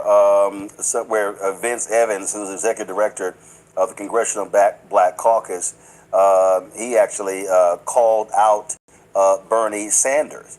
And he said, here you are, the Supreme Court decision that's impacting black voters. And he's like, okay, Bernie, where you at? This is the story right here. CBC director calls out Bernie Sanders for crickets after attacks on black voting rights. And then Vince posted on Twitter, has anybody checked on Senator Sanders? Because black political power is under attack, and somehow we can't seem to run him down. Check. If y'all know somewhere else to check, let me know so we can get word to him. And he was talking about like, okay, again, where you at? I mean, and again, Vince was absolutely on the mark for actually saying it. I'm the founder of Mudwater, and a lot of people ask me, Bernie what Sanders, is the difference between Mudwater where you at? and We need to hear from you. Hello. In fact, this is what he tweeted. He said, "This is the. Give me one second. Don't pull it up yet. Don't pull it up yet. Don't pull it up yet. I wanna blow it up. Give me 1 second. Let me zoom in on it. And so here we go." He said the Supreme Court decided Calais on April 29th. Since then, black political representation has been under direct assault across the South, and I haven't heard a mumbling word from Bernie Sanders. I checked both his X accounts, silent. I checked his Instagram, nothing. I checked his Senate website, crickets. At this point, I'm starting to get worried. Has anybody checked on Senator Sanders? Because black political power is under attack, and somehow we can't seem to run him down. If y'all know somewhere else to check, let me know so we can get a word to him. I think that's justified criticism. How in the hell can you not say anything? Now, if you can, so this is a moment where folk have to be called out and chastised, because if you claim to be an ally, you be an ally not when you want to, but when other folks need you.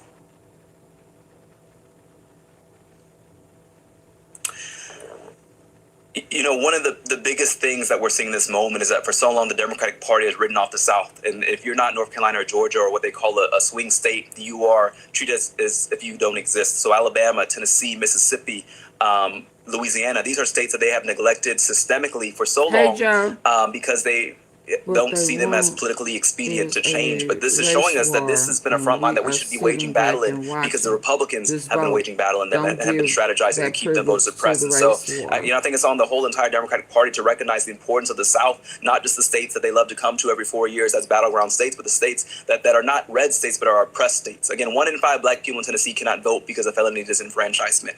We have the lowest voter turnout. You can use a gun permit to vote, but you can't use a student ID card to vote. This is designed intentionally to stop, to keep us in the system of Jim Crow and of racial apartheid, because that's what it is. And now it's just being brought to the surface. And so I think that we need leaders from all across the nation. Our message is what Dr. King said, 60 years ago: come South, come stand with us in this moment. We always have politicians come during Selma, the anniversary. Well, this is our real Selma moment. It's a moment to continue the struggle, stand in the faces of these Southern legislatures with the new George Wallace's and Bull Connors. Their names are Cameron Sexton and Governor Landry and Governor Bill Lee and Marsha Blackburn. These are the folks who are going to be out in history books as our Bull Connors. And let's fight like hell and confront them. When the Speaker of the House gave me that letter kicking me off my committee, I tore it up because he's expelled me. What else can you do? We have nothing to lose, black folks in the South. It's time to rise up. It's time to let them know that we're going to fight like hell against this new Confederacy, and that the only thing we have to lose are our chains. Now's the time not to be intimidated, not to try and play patty cake with fascism, but it's time to fight back with every tool that we have and to make it uncomfortable, to hurt them economically, and to wage a battle that future generations will be proud by what we did in this moment. Well, you said you're there in California. I would hope California Democrats and the Legislative Black Caucus there should be saying in California, that's how they want to do it in the South. Let's do a 52-0 map in California. If you ever wanted to start your own clothing brand, 52-0. but you didn't want to buy inventory. That's it. We need folks to recognize this moment. We know California passed Prop 50. We're still waiting on New York. There's states like New Jersey. There's states, that Democrats can gerrymander, but I don't want it to get caught up as a partisan gerrymander, because what is being done in the South is a racial gerrymander. And I want to be clear about that for the record and for the lawsuits that are going on. It wasn't just about partisanship. It was a racial retaliation. They waited for the DRA to be struck down, and they want to make this about partisanship, tit for tat. This is a racial backlash that we haven't seen in 60 years since the Voting Rights Act was passed. This was about intentionally suppressing black voter turnout. It's racism, it's retaliation, and it's a clear pattern being done by these Southern legislators who got calls like our governor did. He called Bill Lee, the governor of Tennessee, and said, get these black folks, get their district, take it from them. We've been waiting 60 years to do this, and the governor jumped like he does often when this white supremacist in chief calls him, and did it within less than a week. Within a few days, we had a new map breaking up the only majority black district we had left in Tennessee. And so, again, I want to be clear for the record, for the legal cases and for history, that this was a racial gerrymander. It was not just a partisan gerrymander. And the way I know that, Roland, they said we based these new maps off the census. Well, if you look at the census does not say what party you are, but it does say what race you are.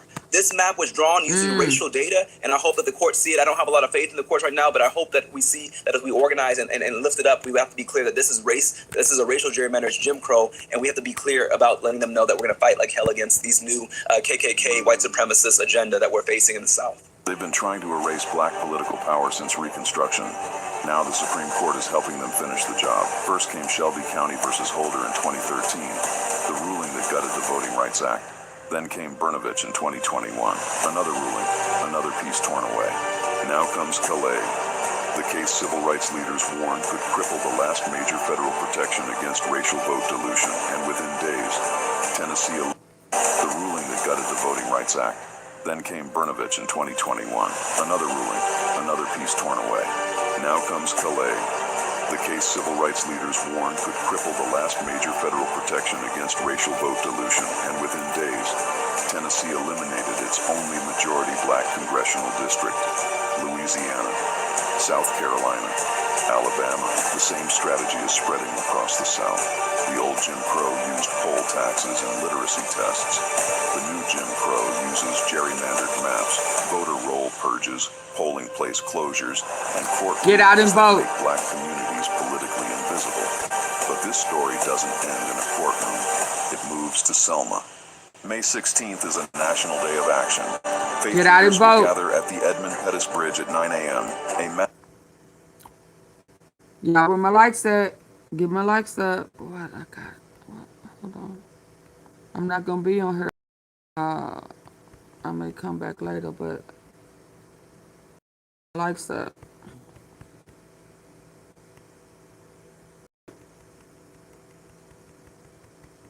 They trying to eliminate us, whether you know it or not.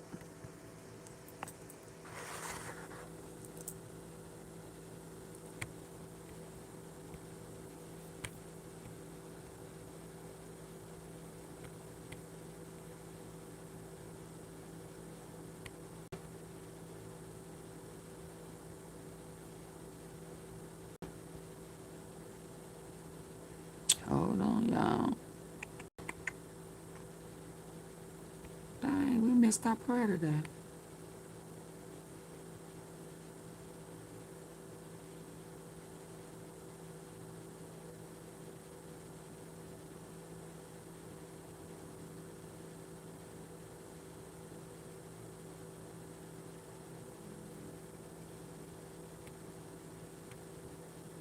Meaning Judge Chutkin.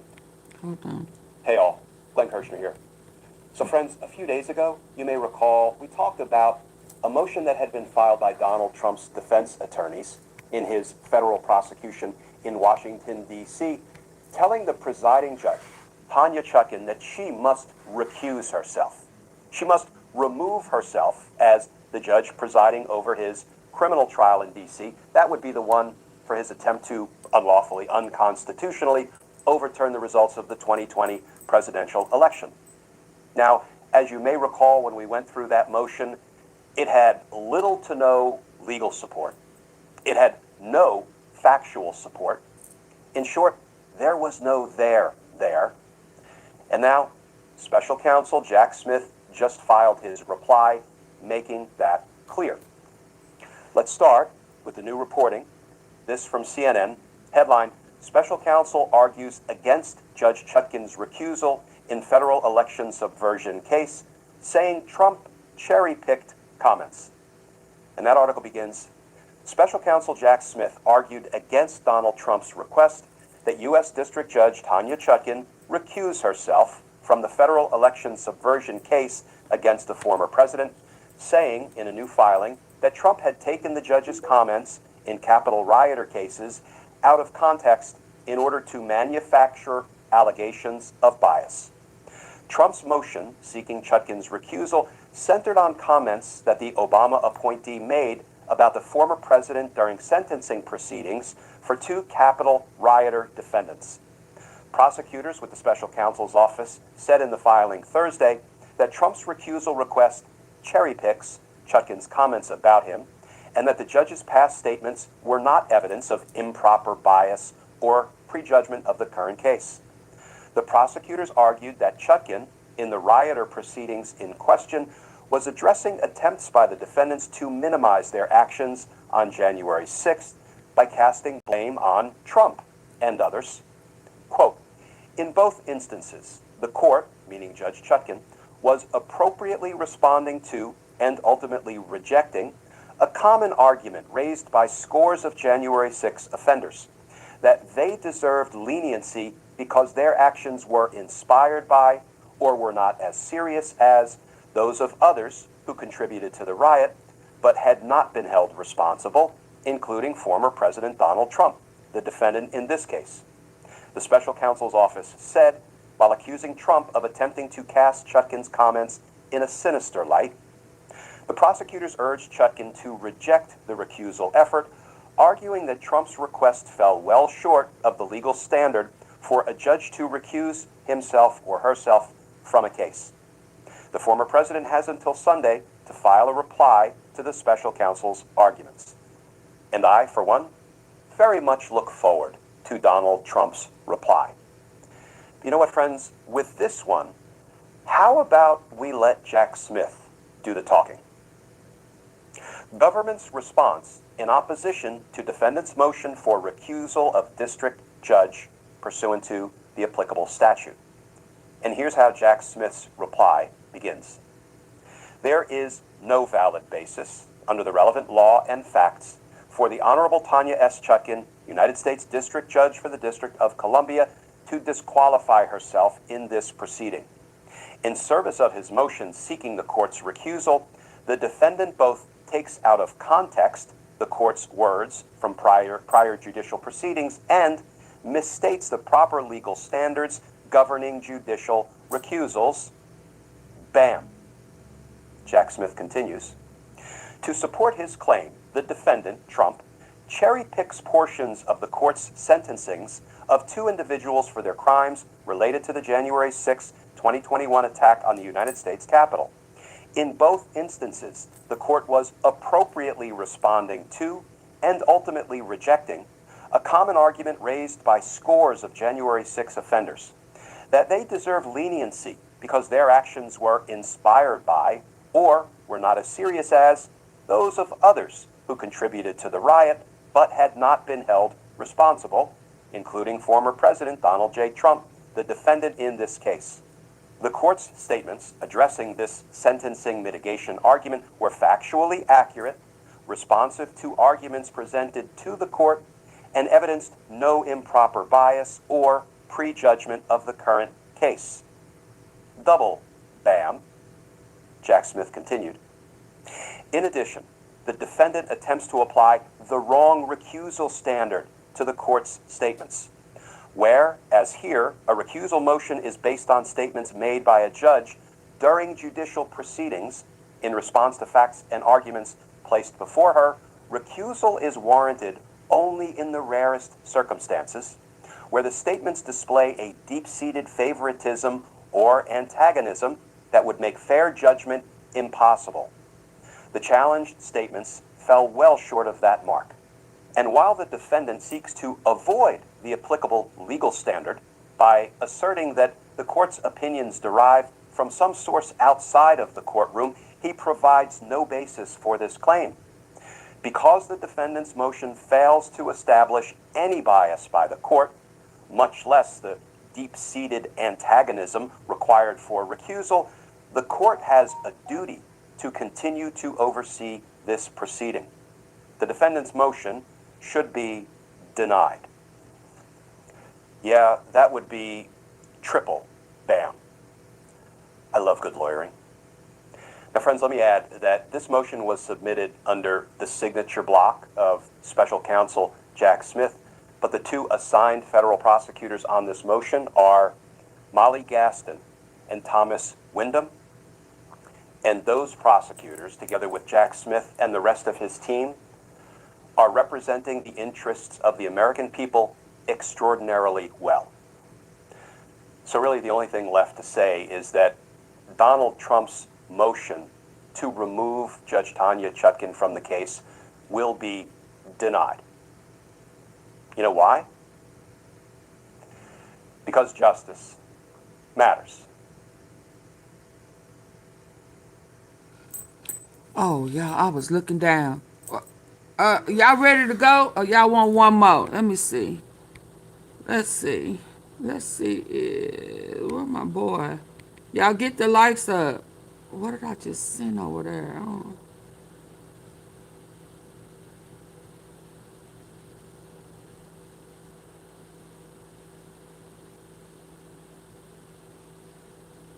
What you mean the war just entered a new phase?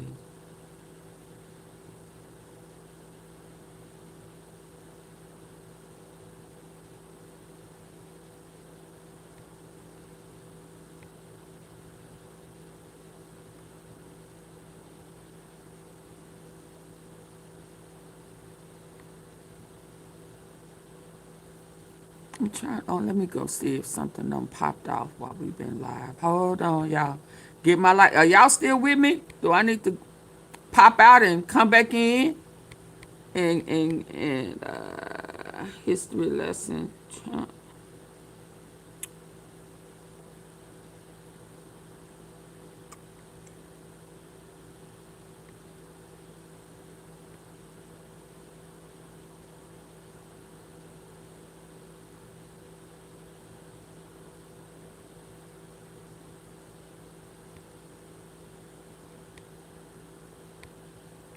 Taiwan tension.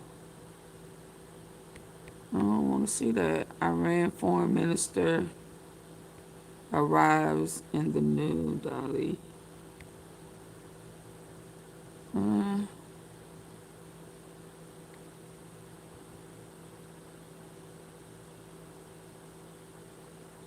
trying to go out good.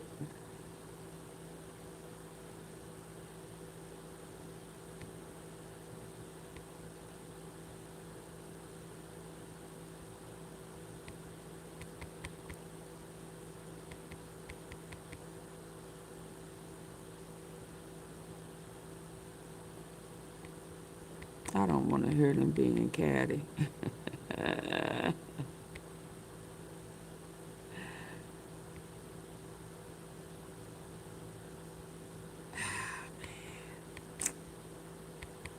Let me go over here.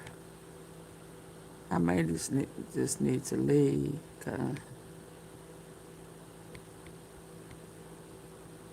Huge embarrassment. Oh yeah, there we go. They wouldn't let the for access Treasury. and movement around the events. Forget trade barriers. Trump's top officials ran into Beijing's security barriers instead, as Chinese guards repeatedly halted members of the U.S. delegation during the high-stakes visit. They wouldn't let them in. People, Chinese security briefly barred U.S. Treasury They wouldn't Secretary let them Scott in. Bessent at the entrance, insisting he could only enter after receiving the proper summit security badge. Later, a security scuffle erupted before They Trump's wouldn't. stop at Beijing's Temple of Did Heaven, they say with scuffle? Chinese guards reportedly warning security badge. Later, a security scuffle erupted before Trump's stop at Beijing's Temple of Heaven, with Chinese guards reportedly warning no guns allowed. Trump's camp was held up for nearly half an hour while Xi's security team and U.S. officials argued over access. Officials from the Trump administration faced a series of security hiccups during their high-stakes visit to Beijing on May 14th, underscoring the strict controls in place around the summit. U.S. Treasury Secretary Scott Bessent was briefly stopped at the entrance to the Great Hall of the People, where Chinese security initially refused him entry. Guards informed Bessent that he needed the correct security pin or badge before he could go inside, according to footage aired by CNN. The video showed security personnel physically blocking his path for a short time until he was issued the proper accreditation. After this brief delay, Bessent was allowed to enter the venue and join the broader Trump. She talks as scheduled. Separately, reports said another security scuffle broke out between Chinese guards and members of the U.S. team during the visit. One of the American officials What do they mean involved by in that scuffles? incident appeared to be wearing a uniform, indicating it may have concerned protective or military the proper accreditation. After this brief delay, Bessent was allowed as part of the official program. The U.S. media pool experienced. Dang it. Dang it. I just hit the wrong button. Dad, what do you actually do? Meet the 6-in-1 rice cooker. Pool experienced nearly a 30-minute delay before being allowed into the Temple of Heaven complex. Chinese. They wouldn't let them in heaven. After this They say you can't make it into Bessent heaven. was allowed to enter the venue and join the broader Trump. She talks as scheduled. Separately, reports said another security scuffle broke out between Chinese guards and members of the U.S. team during the visit. They won't. One of the American officials involved in that incident appeared to be wearing a uniform, indicating it may have concerned protective or military staff. The run-ins occurred as both sides enforced tightly controlled protocols for access and movement around the events. Following their closed-door discussions, Trump and Xi visited Beijing's Temple of Heaven as part of the official program. He can't go to heaven. The U.S. media pool experienced nearly a 30-minute delay before being allowed into the Temple of Heaven complex. Chinese security officials reportedly objected to a U.S. Secret Service agent entering the site while carrying a firearm. Journalists on the scene said American and Chinese officials then held a long, intense discussion over security access and weapons.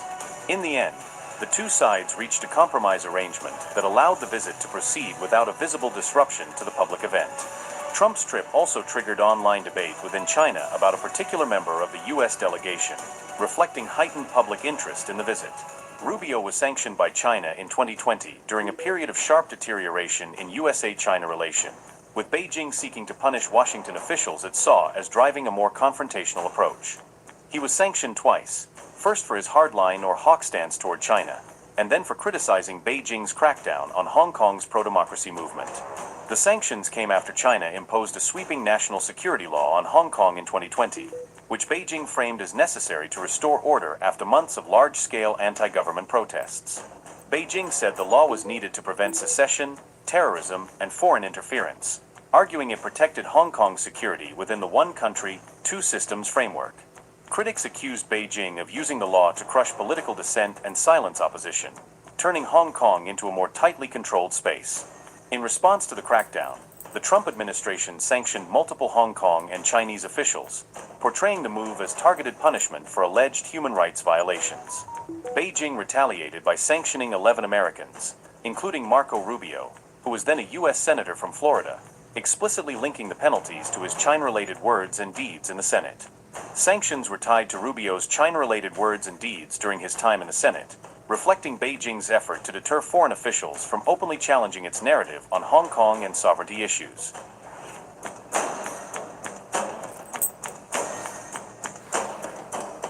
China helped the U.S. with a technical loophole to allow Trump's top diplomat to enter the mainland, showing that strategic diplomacy can temporarily relax the application of individual sanctions. Rubio's name's transliteration was changed in Mandarin, allowing him to bypass the formal entry ban tied to the original sanction character spelling, while keeping the sanctions nominally in place. They list fueled online of discussion what inside their China meeting is about the for, and flexibility if they of Beijing's sanctions come with policy, anything else, they with can many stay at users home. questioning how binding such measures really are.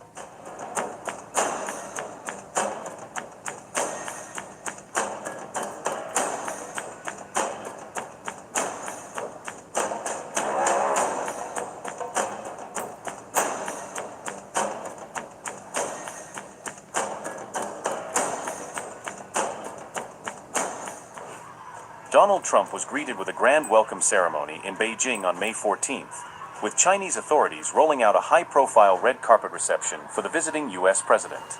China rolled out the red carpet for the U.S. president, with the People's Liberation Army conducting a tightly choreographed military march as part of the arrival ceremony. Subsequently, in the Great Hall of the People, Trump and Xi Jinping began their bilateral summit, holding high-level talks on trade, technology, regional security, and the broader U.S.-China relationship. Let me say a few words first.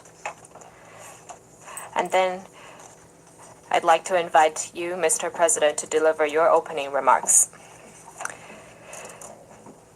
President Trump, I'm very pleased to meet you in Beijing. Welcome back to China after 9 years.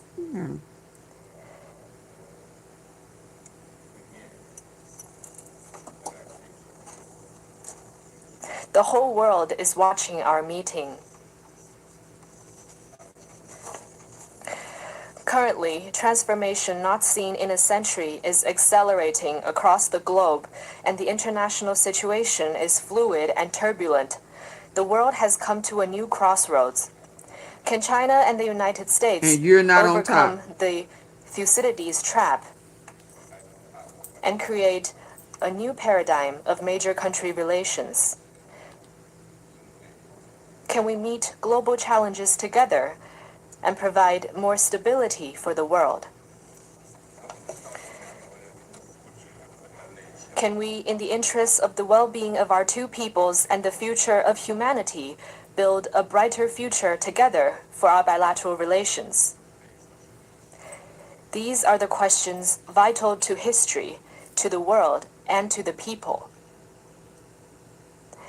They are the questions of our times that you and I need to answer as leaders of major countries. This year is the 250th anniversary of American independence. Congratulations to you and to the American people. I always believe that our two countries have more common interests than differences. Success in one is an opportunity for the other, and a stable bilateral relationship is good for the world. China and the United States both stand to gain from cooperation and lose from confrontation. We should be partners, not rivals. We should help each other succeed and prosper together and find the right way for major countries to get along well with each other in the new era. Grow up. Hey, the kickback queen. Mr. President, I look forward to our discussions on major issues important to our two countries and the world, and working together with you to set the course for and steer the giant ship of China-U.S. relations so as to make 2026 a historic landmark year that opens up a new chapter in China-U.S. relations. Don't buy that camera that's going viral to keep burglars away. Do this instead. Get a gun. For only $22 a month, I got a premium homes. I will pause here and hand over to you, Mr. President. Thank you. Well, President Xi, I want to thank you No, very much. First of all, dummy. that was an honor like few have ever seen before. And I think I was particularly impressed by those children. They were happy. The They were children. beautiful. The military is obvious. It couldn't be better, but those children were He talking amazing. about world global unity, and you talking about the girls, the kids, the children. You can't get them kids off your mind, can you? You ain't hear a word that man said, even in translation, because you had your mind on them kids. They were beautiful. Y'all, this man is sick. He like triple sick. But he can't get them kids. I know they say he childlike, but with your history, you should not be focusing on kids. And they at an age that you like them, 12 and 13, on down. You're going to get your head brought to you. Amazing, and they represent so much. And I know they represent so much to you. You and I have known each other now for a long time. In fact, the longest relationship of our two countries that any president has had. And He's an ass eater. we've had a fantastic relationship. We've gotten along. When there were difficulties, we worked it out. I would call you, and you would call me. Whenever we had a problem, people don't know. Whenever we had a problem, we worked it out very quickly. And we're going to have a fantastic future together.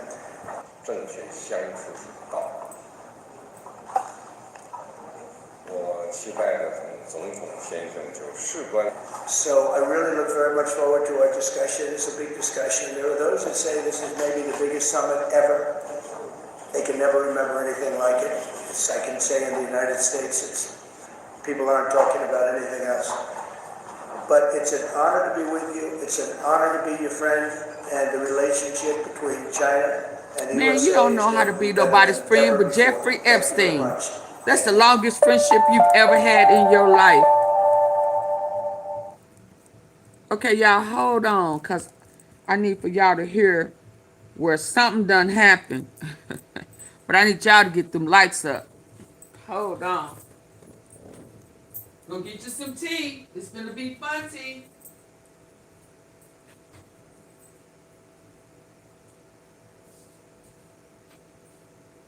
He gonna learn how to eat crow.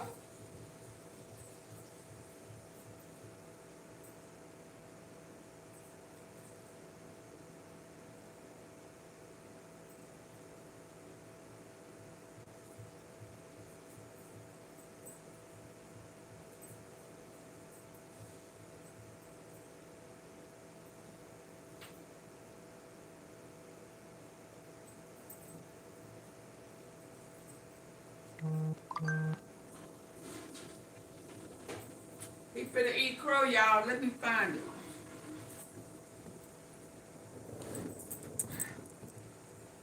Hi, Dims.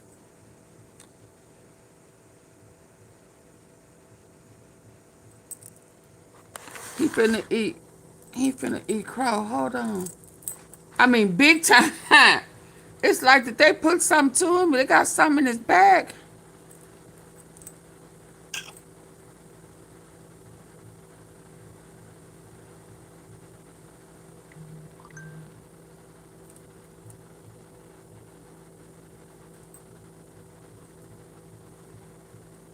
Hold on. Let me get it up. But my lights ain't moved. What we doing? China has warned him. Yep. I want to get to it because oh boy it was live earlier, baby. And when I tell you he was eating that crow.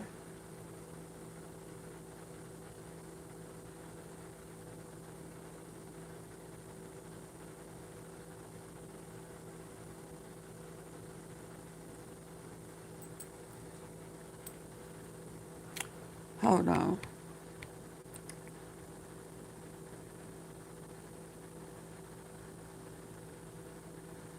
it this one? No. That was a historic bombshell.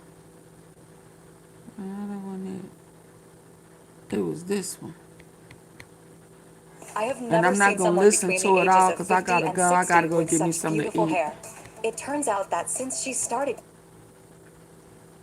Look at him smiling. Media mogul. Y'all get the likes up? For over.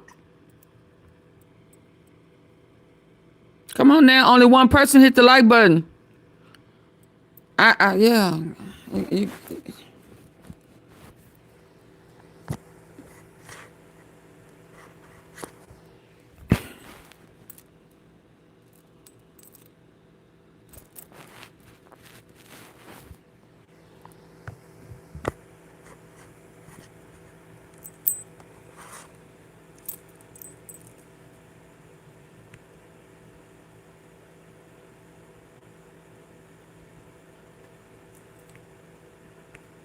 Let's go.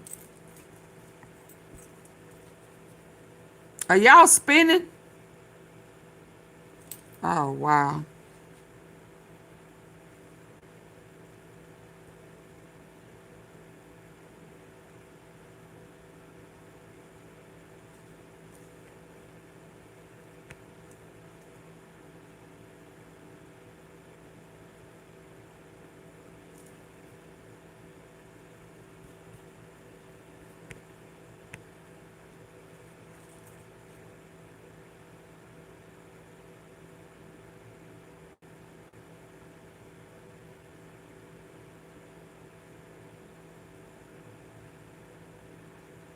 Can y'all hear me? Spinning, but we can hear you. Okay. Spinning, but you can hear me. Spinning, but you can hear me.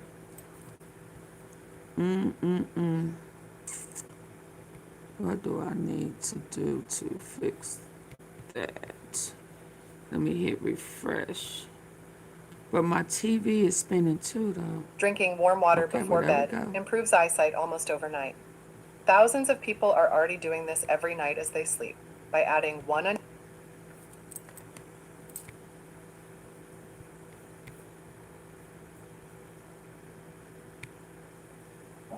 This has been on Breaking News. I'm Ben Meiselas, and this is your breaking news. Donald Trump's disastrous trip in China continues. We've been covering all of the developments there. I usually count wins by did you get something out of a trip, out of a negotiation, out of a deal? And it seems that what Xi Jinping was getting out of this were tangible things. Xi Jinping's plan for unification of Taiwan, as he refers to it as, getting his hands on the H200 GPU chips, those semiconductor chips that the United States never previously gave China or anyone else for national security concerns.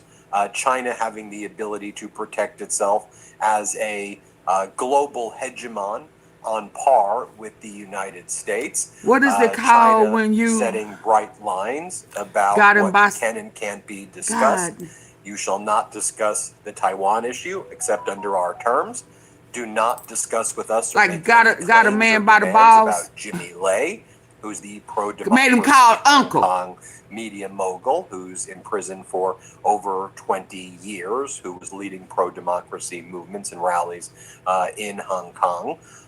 Donald Trump in 2024 promised as part of the campaign that Jimmy Lai would be immediately freed when Trump took office. He goes, I've got a great relationship with Xi Jinping.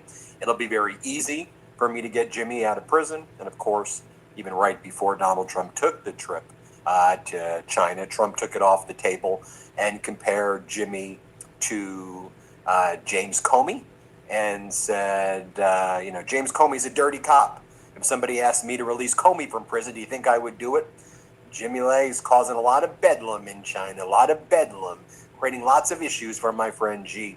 And what this entire charade, Sissy pump. Donald Trump going to China, basically looked like is Donald Trump wanting to be liked by Made a him fellow call authoritarian who's more powerful than him, Donald Trump wanting to feel accepted, Donald Trump wanting to look strong. He accepted all right. Whereas Xi Jinping came in with a kind of clear plan, with a clear strategy, and Xi Jinping extracting what he wanted out of this meeting. And as I sit here today with everybody, as we made do him call breaking Uncle. news, I ask you sincerely. I mean, what did the United States get? I mean, I could try to look at it as objective as I can. He manipulated the market, so the market's here. If you have stock, and specifically if you have stock on the Nasdaq and the S&P, you did good today. So I guess that was something. Long term, I think stocks and companies depend on consumers, depend on people. And if you keep on destroying the ability of people to afford things, eventually this whole Ponzi scheme is going to unravel. But perhaps for Donald Trump, his idea is, look, I'm going to do Ponzi scheme presidency, and I'm just going to pass it off to whoever. Maybe we get a Democratic president in the future. Then I'll be like, look, I set us up to be perfect, and you destroyed it. So then the arsonist blames the firefighter. I mean, that's kind of the MO of these MAGA Republicans. But I don't think that America got it. Did the Strait of Hormuz open? No. Did the United States get any firm deals from China? I mean, did they agree? No. Other than the H200 chips, which they strategically want, because once they have them, they'll be able to copy them pretty quickly and catch up technologically to where the U.S. is on semiconductors. But what else did we get? What else? What was the big get by the United States? It's frankly unclear to me. And now, I suppose as expected, Israel, which is also launching a defamation lawsuit against the New York Times. I never realized that countries can file defamation lawsuits. I'm a law professor. The first time I heard of that. Israel expects the war to resume. Hasn't really ever stopped, but war to resume as soon as Donald Trump returns from China, and will raise its military readiness to the maximum level when he lands, per Con 11, a Israeli TV station. The U.S. told Israel directly a few hours ago that Trump may soon order strikes inside Iran, with Israel already bracing for the Iranian response. And it's consistent with what we've reported here on the Midas Touch Network, right? I said Donald Trump did not want the war to take place, or it's taking place, but did not want open hostilities to take place before meeting with Xi Jinping, because Trump so wanted those photos. Trump wanted to be in the room. For Trump, it was about Trump, right? I mean, it was about soothing his ego at the expense of American geopolitical strategic interests, and on behalf of the interest of the American people. So that's what Trump wanted. Xi Jinping, a bunch of children jump up and down for Donald Trump, which is pretty creepy. Had Donald Trump show up, though, with a state visit, that other leaders get that type of state visit, but that's what Trump wanted out of this. And then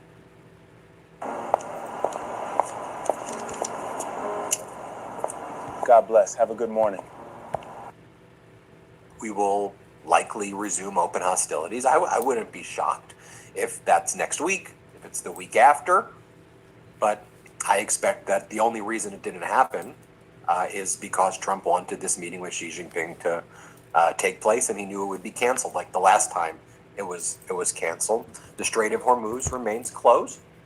You had Foreign Minister Araghchi, Iran's foreign minister. He played a major role at the BRICS conference that took place, right? So while Donald Trump was meeting with Xi Jinping in Beijing, you had the BRICS meeting taking place in India, where Prime Minister Modi of India posted glad to interact with foreign ministers and heads of delegations of BRICS countries.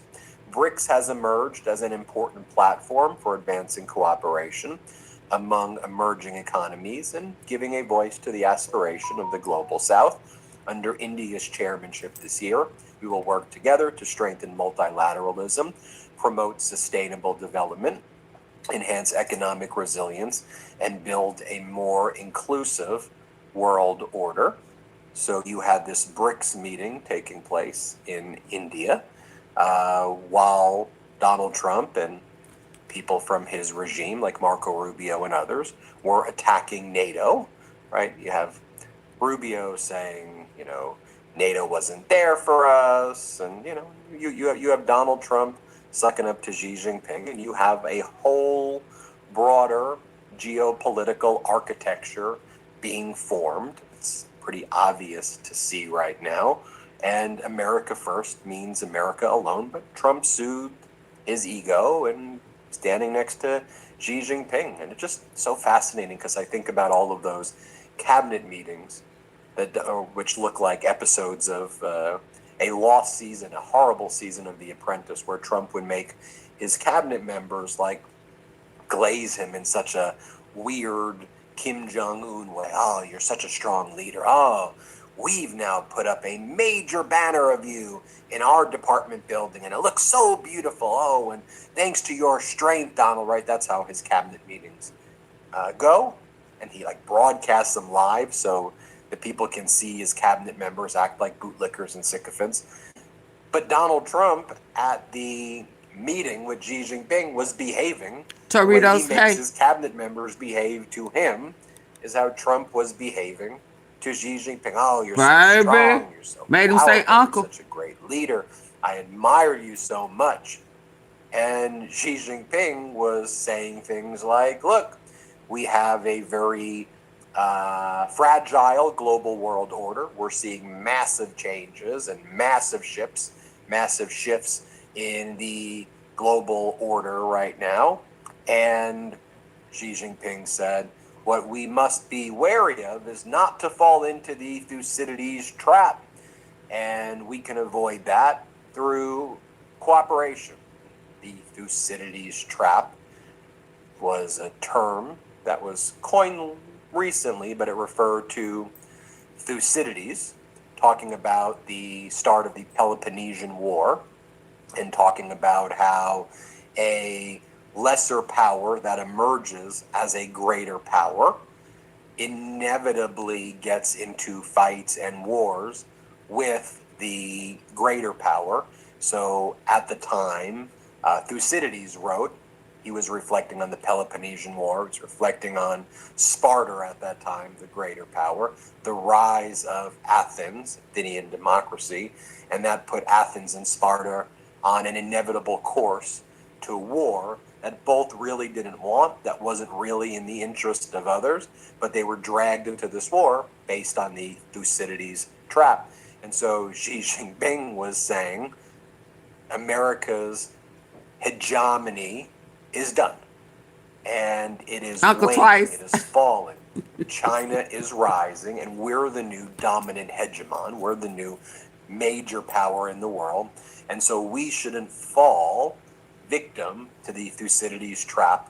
You shouldn't get jealous of the fact that we're a more dominant power than you are. I mean, that's the language utilizing diplomatic speak that Xi Jinping was talking about. Global order, multilateralism, cooperation, and Donald Trump was fawning over Xi Jinping kind of personally. Let's talk a little bit more about this conference, and I'll show you just the kind of words versus reality. And we can do words versus reality on a lot of things, but you have this issue over Jimmy Lai. Again, is Hong Kong media mogul, often identified, he's Catholic, often identified with kind of a pro-democracy media when MAGA Republicans pretended that they were China hawks. Remember that back in the day when just like they were deficit hawks and debt hawks. Remember they're China hawks. We're going to stop China. We're going to decouple. That's what they always used to say. We're going to decouple. We're gonna make China realize that make them realize it. We're the strong power. That we're the hegemonic. That's power, what he was saying. We the one. That language. We daddy. And so Donald Trump would be asked when he would go on right-wing radio, all right, what are you gonna do about Jimmy Lai? What would you do if you were in office? And Donald Trump would say, oh, it'll be easy. I'll get him out in 24 hours. I'll just call it Xi. It'll be really, really easy. And then, right before Donald Trump even took the trip to China, when Donald Trump was asked, so, here we are, May 2026. You're going to meet Xi. Are you going to bring up Jimmy? Are you going to talk about it? Are you going to get him freed? Because that was one of the things you promised. That was an issue that was raised by people in the election. The Catholic MAGA supporters were particularly kind of animated over the fact that China had put this Catholic pro-democracy media mogul in prison.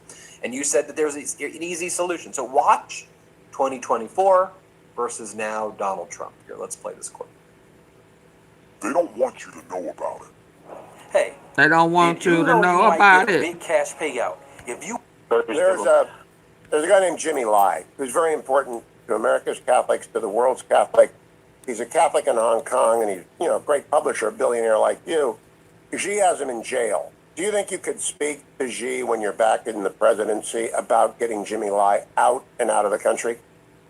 100%, yes. Now, Jimmy Lai, he caused a lot of bedlam. I don't know. It's like saying to me, if Comey ever went to jail, would you let him out? It might be a hard one for me. Does that make sense? It might be a hard one, because he's a dirty cop. But Jimmy Lai isn't that way. But Jimmy Lai, he caused lots of turmoil for China. He tried to do the right thing. He wasn't successful, went to jail, and people would like him out, and I'd like to see him get out too. So I'll bring him up again. I have brought him up. I'll bring him up again. I'd like to bring him up again. He didn't. He didn't bring him up again. Jimmy Come Lai on to the good part. is not out. The Strait of Hormuz is still closed, and Still closed. Publishing statements like this through its foreign ministry spokesperson. President Xi stressed to President Trump that the Taiwan question is the most important issue in China-U.S. relations. If it is handled properly, the bilateral relationship will enjoy overall stability. Otherwise, the two countries will have clashes and even conflicts, putting the entire relationship in great jeopardy. Taiwan independence and cross-strait peace are as irreconcilable as fire and water. Safeguarding peace and stability across the Taiwan Strait is the biggest common denominator between China and the U.S. And that's a big deal that China's putting out that statement. Now, in normal times, if America believed that while its president would be in Beijing, that China would put out a statement like that, an American president wouldn't even show up. Or an American president would be prepared to put a statement that reflected America's position over Taiwanese sovereignty. I understand that America had this way of articulating it that was sometimes referred to as strategic ambiguity, although Donald Trump's policies I've heard people refer to as incoherent ambiguity. But a statement like that should be countered, or affirmatively, the United States in past normal times would put out their readout first. We wouldn't be hearing from a spokesperson from China's foreign ministry first, making it clear that China will take, how else can you read that? Military action, clashes and conflicts, if you meddle with China's view of one China, Taiwan. We in the past would hear from the State Department spokesperson, or a Defense Department spokesperson, or a White House spokesperson, probably the State Department spokesperson, who would give a readout that was very clear about the United States made very clear that it supports Taiwan's sovereignty. America made it very clear that Jimmy Lai needs to be released. America made it very clear that China should not meddle in the Strait of Hormuz, that China's any support by China to Iran is unacceptable and will be met with the full force of American power in the. I mean, that's what we would normally see from the United States, not what we got, and what we got is what you've kind of come to expect from Donald Trump. Donald Trump standing next to Xi, and Trump ignores questions about if he and Xi discuss Taiwan, and just almost looked like Donald Trump saw a ghost. Here, play this clip of when Trump's asked. For your talk, sir. Great. Did you talk about Taiwan? Great place. Okay, right here. This is China's beautiful. this it, y'all. This when he oh, what happened? God dang, what I do? What I do? Y'all hit the like button. What I do? What? Oh, here you go. This is when he made it. You at this point, you know he had been served. Y'all still with me? Did I lose y'all? Can y'all hear me? Course of American Y'all can't hear me. power in the. I mean, that's what we would normally see from the United States, not. I need a one if y'all can hear me. That is what you've kind of come to expect from Donald Trump. Donald Trump standing next to Xi, man. and Trump ignores questions about if he and Xi discuss Taiwan, and just almost looked like Donald Trump saw a ghost. Here. Donald Trump saw a ghost. I need to know if y'all can hear me, because baby Donald Trump, they say, saw a ghost. He had been son, huh? Baby, made him go silent. So if ever we wonder, can he shut the up? We need to remind him how he was handled. Son, humble. Here is the humble Donald Trump. Let's go. Play this clip of when Trump's asked. For your talk, sir. It's great. Did you talk about Taiwan? Great place. Incredible. China's beautiful. What? Great.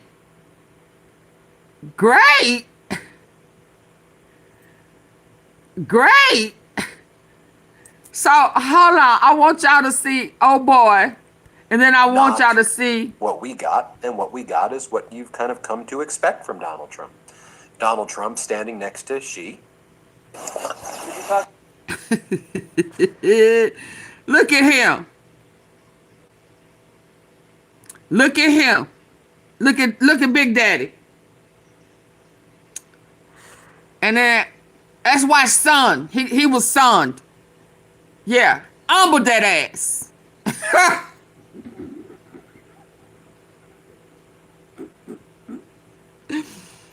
Can Donald Trump be humbled? Great place. Incredible. China's beautiful. When asked about Taiwan, which the rules and regulations and guidelines before he brought his ass there was that don't come in here on that Taiwan shit. You bet not. He got you bet not. He on his arm, y'all. He got you bet not.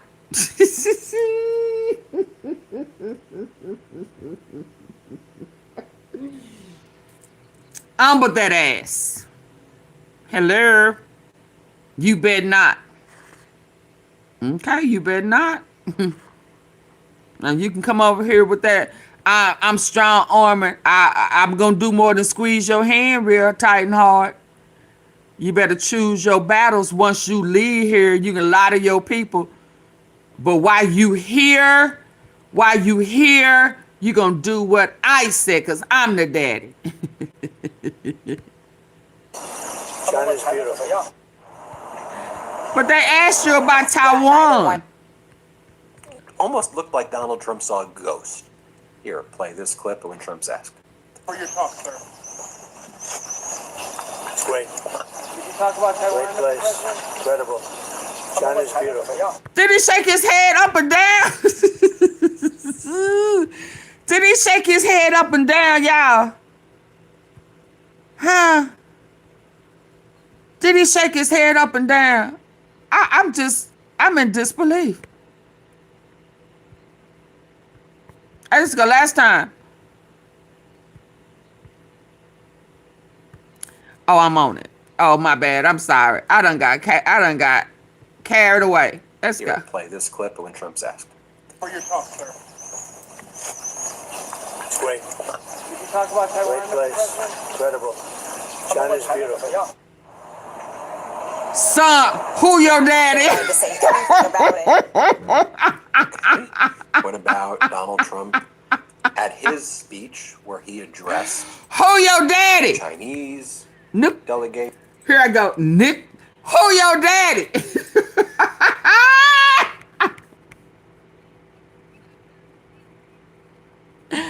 Who your daddy? Nope.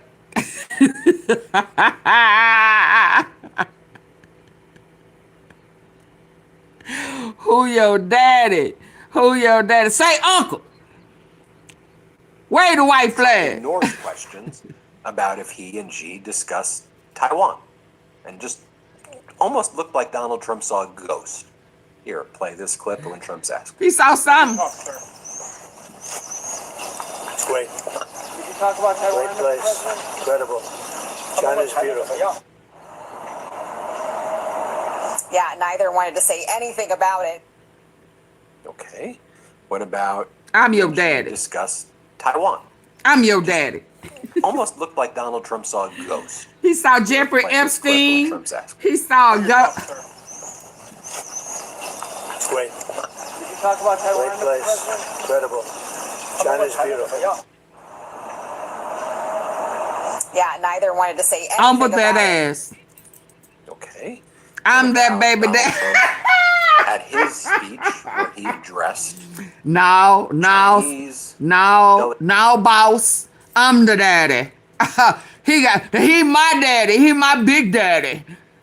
I mean, umbered that ass, didn't he? delegation.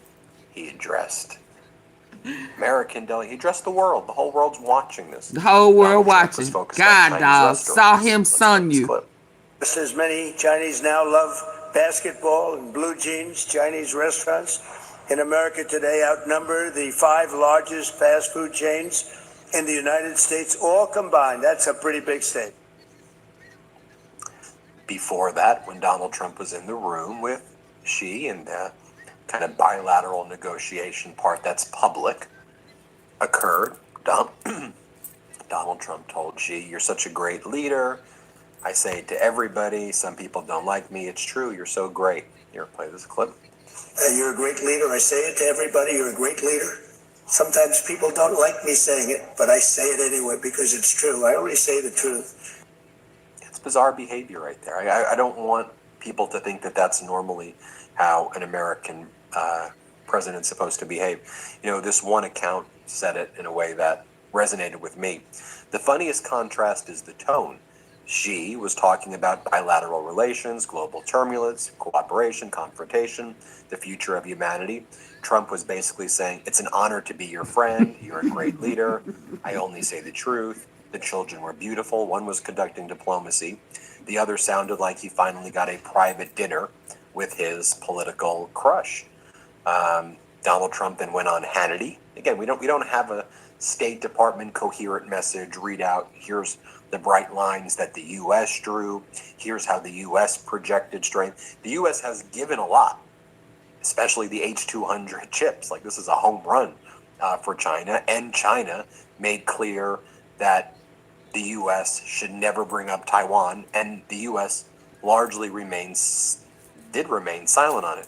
So what Trump does is he goes on his regime media, Fox, and Hannity asks him, you know, did you discuss China's support of Iran? Like, did you discuss that? That's a pretty big deal because America invaded Iran with Netanyahu, and then China likely provided these man pads, these weapons that were used to shoot the F-15Es. China denies it, but most intelligence officials will tell you both China and Russia are providing major arms sales to Iran. At least $5 billion worth of weapons and these portable anti-aircraft missiles, and also providing technical logistics. It's pretty much accepted by our intelligence community. So, did you confront Xi about that? Did you speak to Xi? Hannity asks him. Let's take a look at what Trump said. Let's play. The issue, and you've been asked about it, and you've spoken about it, and that is China's support of Iran. How big a discussion was that today? To be talking. I mean, when you say support, they're not fighting a war with us or anything. No.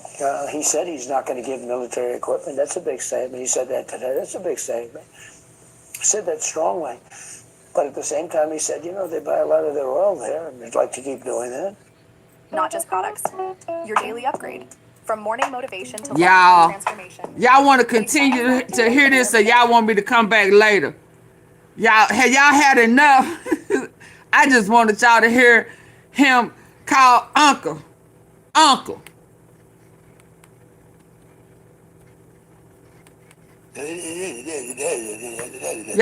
want to hear the rest? He said it strongly. What does that even mean? He said it strongly. Strongly. G said it strongly. Y'all want to come back? Stupid. What are you talking about? I just wanted y'all to hear him cry he Uncle. Said that. He's not telling the truth. Shocker, like you lie all the time. You know that. And, that's what Trump says. Putin told me strongly. Xi told me strongly. And by the way, while I just mentioned Putin, I'll go back to the meeting with Xi in a second, but it's related because while this meeting with Xi Jinping was taking place, Russia launched its biggest drone and ballistic strikes. Yes, to Maybe keep going. Since its invasion of Ukraine began. Y'all want me to end? Most major cities. Keep going or come back later. Keep going. Fortunately, Ukraine's developed these drone interceptors and other technology to knock out the ballistics. So 93% of the drones and ballistics were halted. Think about that. And that percentage has gone up dramatically from the early when the war began, which it was more in the 70% and the 80%. But just think about the amount of the sheer volume of the weapons that were shot into Ukraine. We're showing people, for those listening in audio, we're showing what it looked like when literally an entire apartment complex in Kyiv, was obliterated, was just completely destroyed. So Donald Trump promised, though, in 2024, right, that he would and he alone would bring peace to Ukraine in 24 hours. Just like he said, I'll be able to bring Jimmy Lai back, easy. I'll speak to Xi, no problem. He said, I'll be able to end the war in Ukraine 24 hours. I've got a good relationship with Putin. I know Zelensky. I'll be able to bring them together. This will be easy. This will be done in 24 hours, no problem at all. And of course, that didn't happen. Trump couldn't even get a ceasefire for under 12 hours, right? Putin got his parade. Zelensky acknowledged the parade. Then the prisoner swap didn't happen. Trump couldn't even get that done. If you can't get a 12-hour ceasefire, how are you going to end the war? And I can just keep on going, right? Trump promised in 24 hours inflation would go away. This week we saw inflation surge to 3.8%. That's the CPI. We saw the PPI, producer prices, the wholesale price, 6%. The 8 to 20. It's supposed to be a 4.8% year-over-year readout. Just think about it. Wholesaler prices, I'm gonna go get me something to eat. Maybe later, increased 6% in 1 year. You can come back later. So on top of all the other inflation, including the inflation that they hate on Biden for, which Biden was bringing down, right? That still compounds in the aggregate. So it's 6% on top more than last year, which was whatever percent more than it was for Biden. So it could be 10% or 12% in the aggregate under Trump with the PPI. And the PPI is an important indicator because if wholesalers are now paying 6% more year over year, Who do you think then pays that eventually? It eventually gets passed down to the consumer. So that 6% gives you directionally where your 3.8% of your CPI is going by looking at your PPI. You see how that kind of, it's not directionally always like 3.8 is going to get to 6%, but if the 6% starts looking like 8%, then 3.8 will probably look like 4.2% by the end of this year. But I'm just showing you just more lies. They're just con artists. They're just a bunch of frauds. So then Donald Trump says regarding the Strait of Hormuz, like, did you get anything regarding the Strait of Hormuz? Did we do a deal there? And Trump goes, she would like to see a deal made. He said, maybe I can be of help. He'd like to do a deal. Okay, but did you do a deal? What do you mean he'd like to do a deal?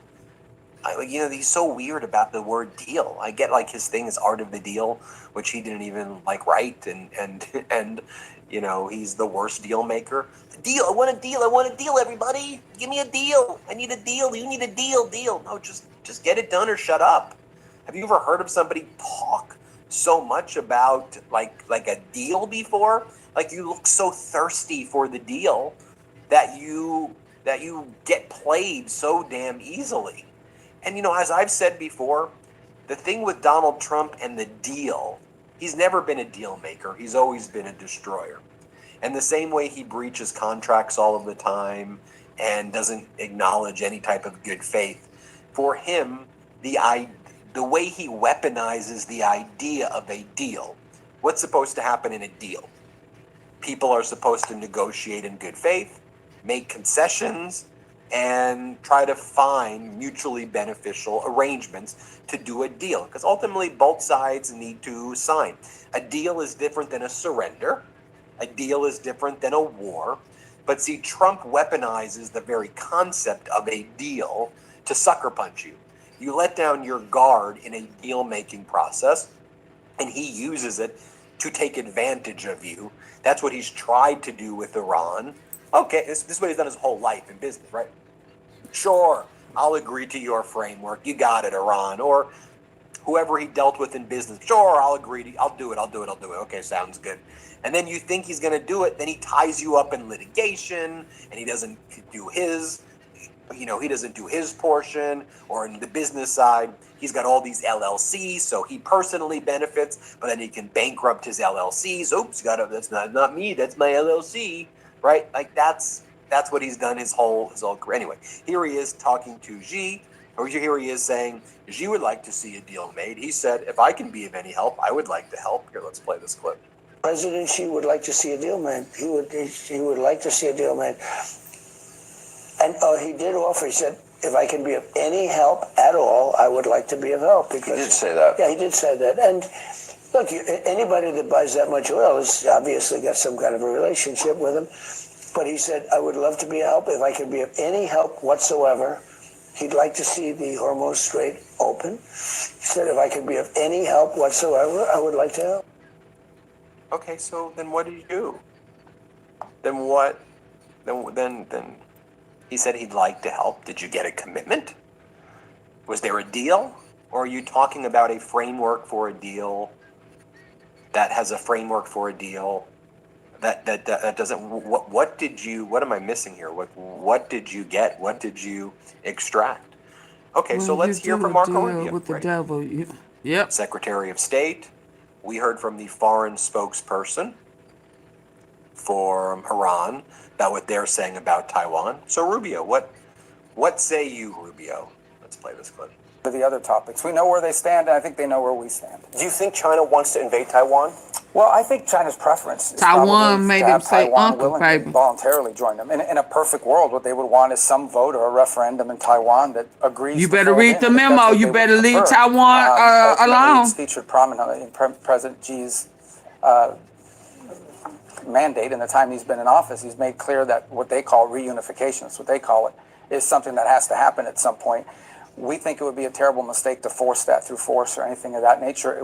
There would be repercussions for that globally, not just from the United States. And we kind of leave it there. That sort of ambiguity is what I think has defined the way we characterize this issue. And the reason being strategic ambiguities. We don't want to see conflict. We don't want to see something disruptive happen because I think it would be very disruptive for the world and for both countries. Okay, so what are you going to be doing about it? You've articulated China's position. What was America's position there? What's America going to do? Are you going to talk about our other allies in Asia? Are you talking about Japan? Sure, if you want to say there's strategic ambiguity in Taiwan. Do you want to talk about whether there's ambiguity with Japan, with South Korea, with our allies? Did you consult with any of them before this trip? Jeremy, do we have the clip where Xi Jinping talks about the Thucydides trap, where Xi goes to Trump? Currently, we're seeing transformation not seen in a century, accelerating across the globe. Let's play that clip if we've got it.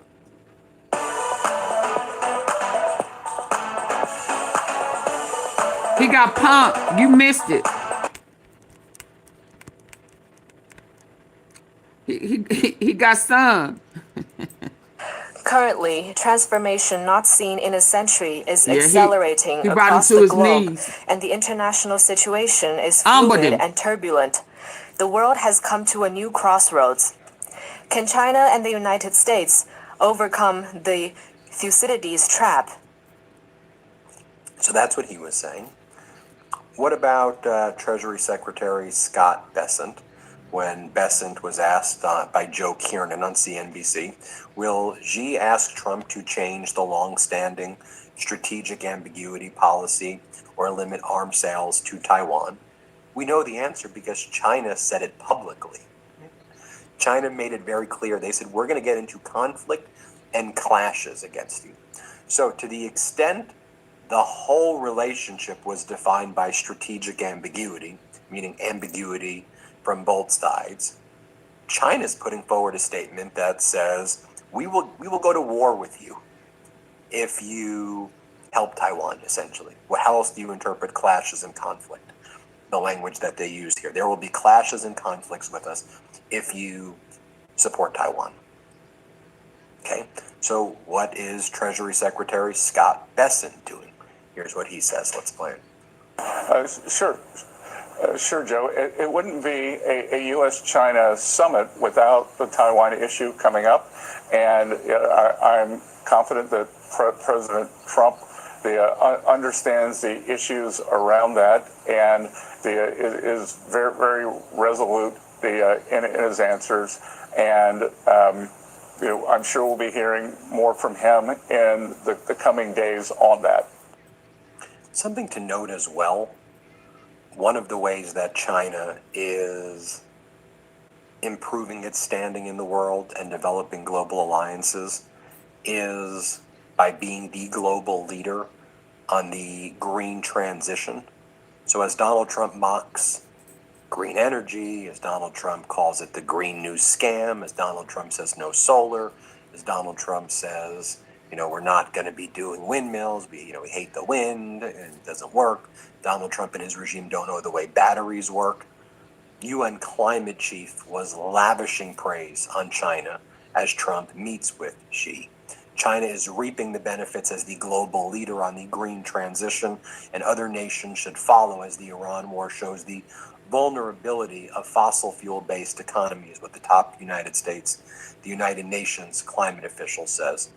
It goes on to say, the further China goes, the faster the clean energy transition accelerates, the greater the benefit to your people and economy, says Simon Steele, Executive Secretary of the United Nations Framework Convention on Climate Change, in the text of a speech delivered Thursday in Beijing, where China leads, others follow. Steele's comments at a major university in China, home to several of China's leading climate institutes, coincides with Donald Trump's visit. It is in every country's interest to seize the moment for prosperity and for stability, Steele said. That requires doubling down on climate multilateralism. Whereas Donald Trump's regime withdrew a second time from the Paris Agreement, the binding 2015 accord on global warming, Chinese leaders have remained committed to climate action, even as the Iran conflict has triggered global energy shocks. Critics also point to Critics also point to China's role, at least last year's COP climate summit, where the U.S. was absent and many diplomats called for assertive leadership from Beijing. And then China's building out its green energy factories, green energy companies across the world right now, lending its technology. And it's not just good for the environment; it's good for business. They're making a lot of money on it. And America was making a lot of money on it towards the end of the Biden administration, but the Trump regime reversed all of that. All right, let's take our first and only break of the show. I always want to talk about climate a little bit. Let's take our first and only break of the show. We come back. I want to discuss what was going on in the United States Senate and the House of Representatives today. I want to talk about the Lutnick's deposition transcript being released and my observations there, including that Lutnick refused to answer any questions about Donald Trump's communications with him. We'll talk about that. We'll talk about what was going on in BRICS meeting with Iran's Foreign Minister Araghchi, what he was saying there while Donald Trump was in Beijing. Talk about that and more. Let's take our only quick break of the show. Put away the heavy layers. It's time for breathable, durable clothes that move with you and can keep up with anything you put on your spring calendar. Mack Weldon has updated closet staples like stretch 12 chinos that go with everything and button-ups that keep you looking sharp from morning coffee to that dinner. LaundrySauce.com with promo code MIDAS20. MEIDAS. Welcome back. Ben on Breaking News. I'm Ben Meiselas. This Have you is ever your seen the humble breaking guy news. so quiet? Baby! So while we had Hey, Mojo. Trump, Xi Humble Jinping, that. I whatever should you have wanna looked. call I that, should have taking place. watched Trump fawning the over see what Xi the Jinping time in was. Beijing. Donald Trump selling out decades of United States geopolitical interests so that Donald Trump can make himself feel strong. Donald Trump just in real time breaking the United States position as the leader in the world. You had other major world conferences taking place. Also, if you were to be planning a meeting like this, you'd probably want to see, well, what else is taking place in the world? Is this good timing for this event? Because at the same time you had Trump meeting with Xi, you had a major meeting of the BRICS nations taking place in India. Now, Prime Minister Modi of India and India generally used to be a very close ally of the United States. And the United States worked very hard in order to build that relationship with India. Donald Trump certainly picked a favorite during the war between India and Pakistan. Donald Trump took the side of Pakistan after Pakistan said that Donald Trump should get a Nobel Peace Prize, and India said, why would we give him a Nobel Peace Prize? He had nothing to do with stopping this war. And Pakistan created a crypto fund and invested in Donald Trump's crypto company, World Liberty Financial. And so Trump has developed an affinity for Pakistan. Personally, I think Pakistan's done a decent job in the mediations. And I think they've demonstrated actually, an appearance at least of a desire of willingness to try to step in a very thorny situation to try to reach a deal. And so, say what you want. As I said, I try to evaluate things objectively as I can. It should be noted that it's reported recently, though, that Pakistan has been keeping Iranian military equipment in Pakistan to protect it before Trump and Netanyahu's invasion. So that's led some to question, well, is Pakistan truly, serving as a neutral or not? But in any event, Trump threw away the relationship with Modi, and Modi then moved closer to Russia and China. Now gets a lot of its oil from Russia, and is strengthening its relationship there, and kind of threw away decades and decades and decades of a strong relationship there. So Modi has been holding the BRICS meeting. Brazil, Russia, New India, theme song, China, Humble by South Ken. Africa. That's the main countries of BRICS, but Iran is part of it, and other countries are part of it as well. And so as Donald Trump humbled down. and Rubio are attacking NATO, as they're attacking American alliances that America used to lead, BRICS, which was created to basically counter NATO, has been growing. It's been growing strongly, and so BRICS was on full display their unity and their strength as Trump was in China, getting checkmated by Xi and throwing away our NATO alliances. And who was one of the main speakers at the BRICS meeting? Iran's foreign minister, Araghchi, who met with Xi last week. So last week, in advance of Donald Trump's visit to Beijing, Araghchi from Iran, foreign minister, met with Wang Yi, China's foreign minister, and they mapped this out. They planned a lot of this.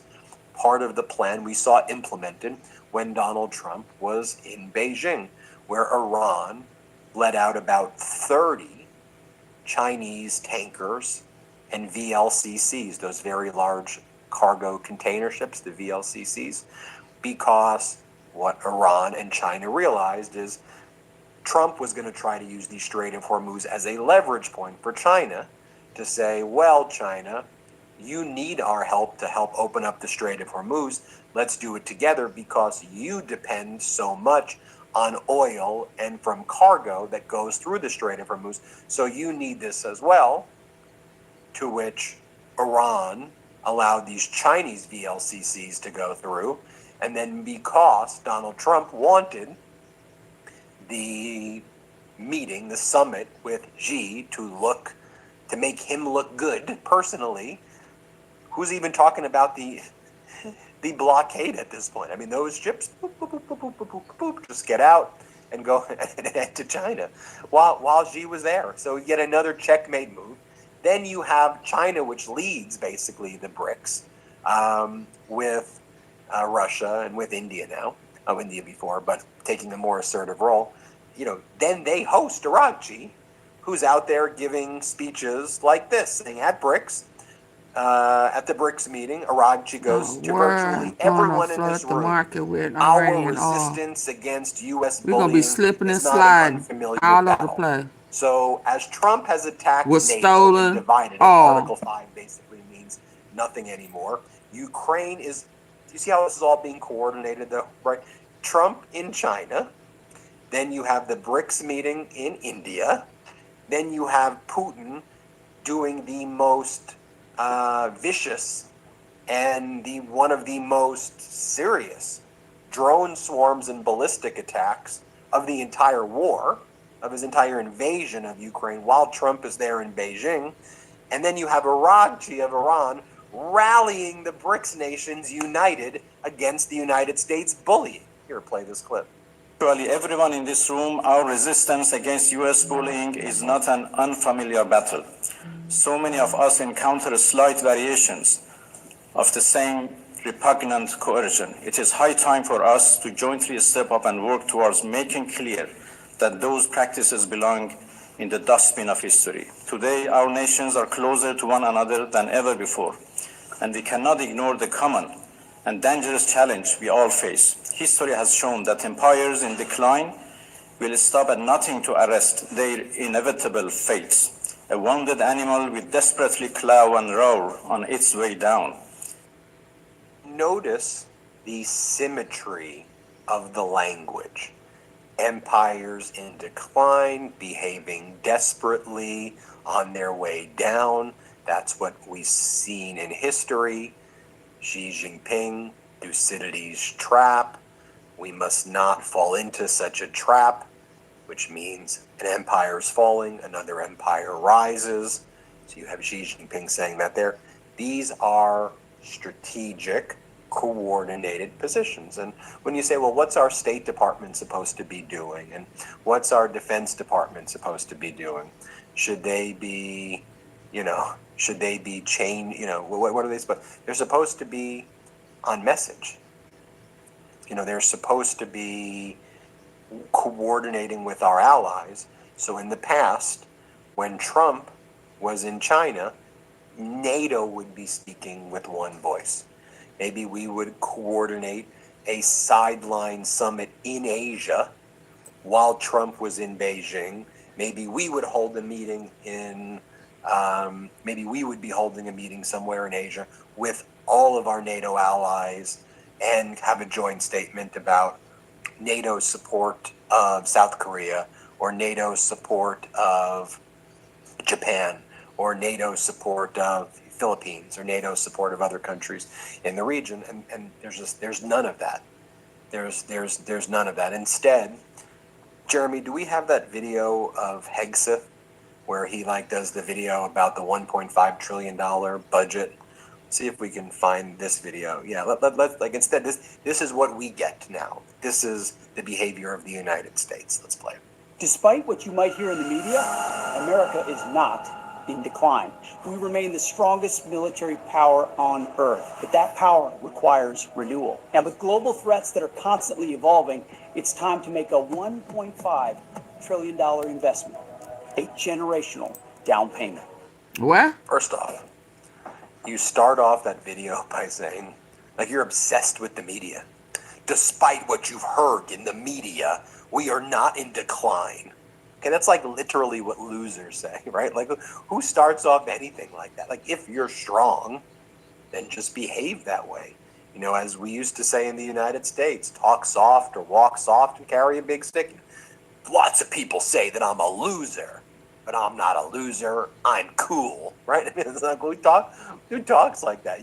You are showing through things like that how weak you are, how not confident you are. Hey, Beverly. By the way, I want to dig into this a little more.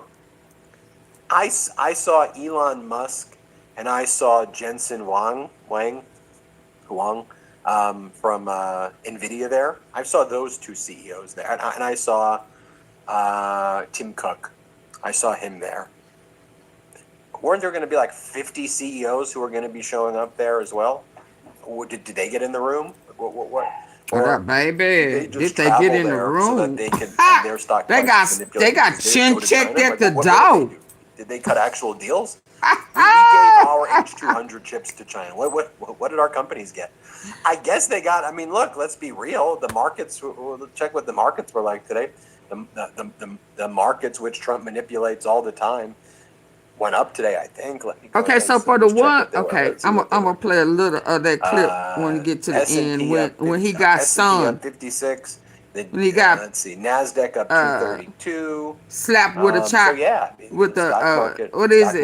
Chopsticks. Today, so I guess people who trade stocks. Pimp slap. I don't know in a long and sustainable way if that it's not translating to more jobs. That's not making life more affordable for people. It's not impacting people who are psychologically tortured, living paycheck to paycheck right now. That's not Dow up 370. Yeah, that's not helping. Oh, come on, because I don't want to go past 3 hours. Let me stop. Let me go. Yeah, let me go back to when he got Americans afford things. A reason why. Yeah, we know we can't afford nothing. We almost really can't. Let me go back to when he got, I don't think it's that far down. And he got pencil. Well, he didn't, but you can tell he got a spanking. Huh? He got some act right. He got some act right in this mother. Huh? Some act right. For the ones didn't see him get humbled.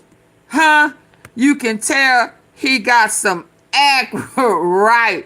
Here we go. Before I go, here is some act right.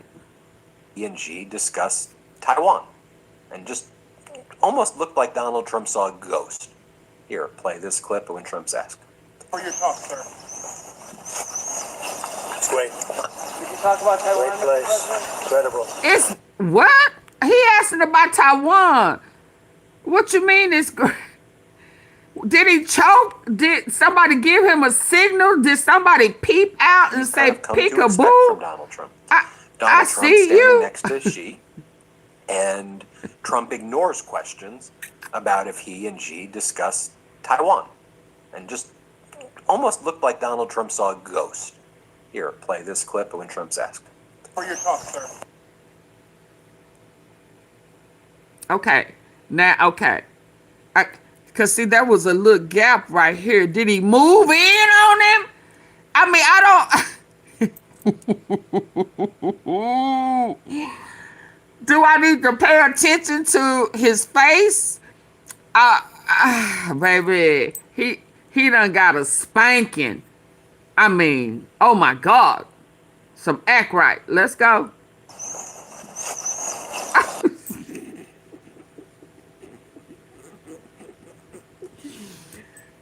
Did the ghost make him stumble?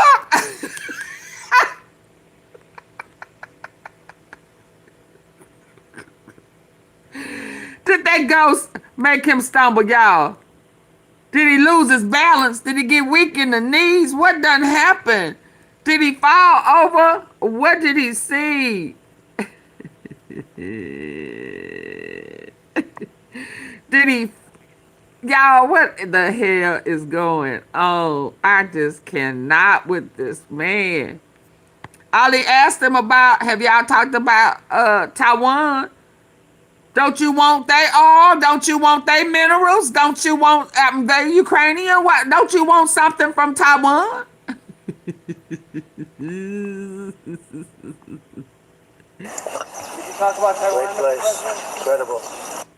Great place. Incredible. What? China's beautiful.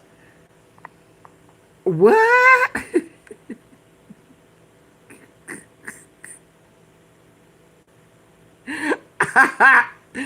I cannot, y'all. What happened to this space? Huh? You can't answer any questions that start with the letter T? Huh? You don't want none about Taiwan? It's great. Did you talk about Taiwan? Great place. Incredible. China's beautiful. Oh, we man. Okay, y'all, I gotta go. Let me go get something to eat. I'll try. Baby. Baby. I don't know how to process that. What did he see that made him lose his balance? Huh? What did he see to make him be humble? You ate some humble pie? I can't lie. I ate some humble pie. Huh? The boogeyman?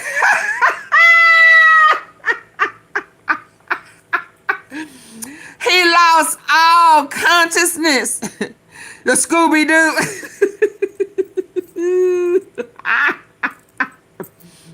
Casper ain't the friendly ghost. I don't know what came over me. I see you, and I can't answer not a goddamn thing. Don't ask me nothing about Taiwan. Because if you do, I'ma have to run. Oh boy, next to me say, you bet not. If your ass get out of line, you gonna get another treatment.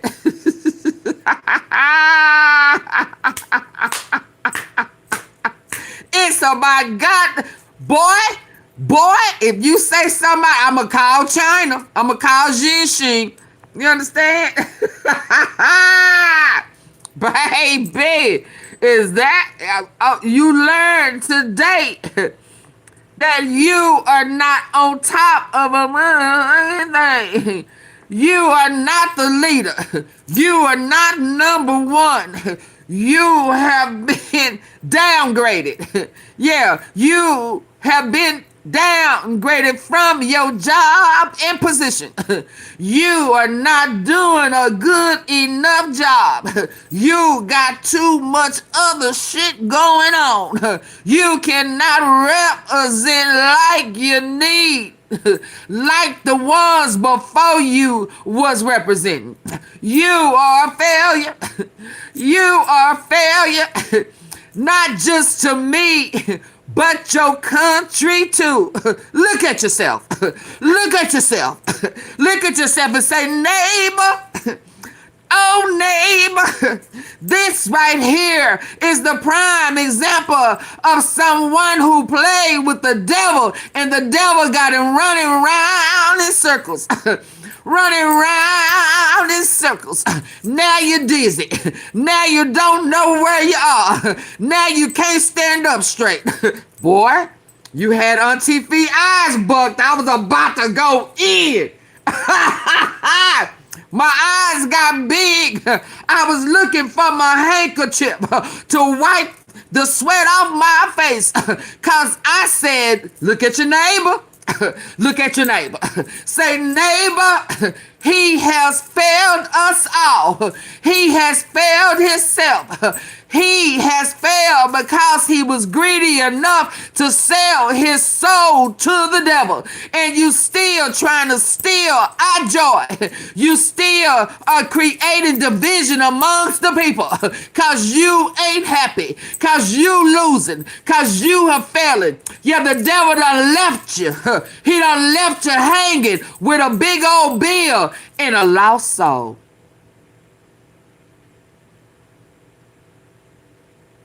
You done played with the devil and done lost your soul. And you don't know how to get it back. You over there begging to this man over here. Yeah, somebody peekabooed your ass. Yeah, it made you lose your balance. You better turn your life around. You better find time to turn this around. Because it ain't going to work in your favor. It's going to look like it. But it ain't going to work in your favor. And I think you know that. You over there begging. You over there begging.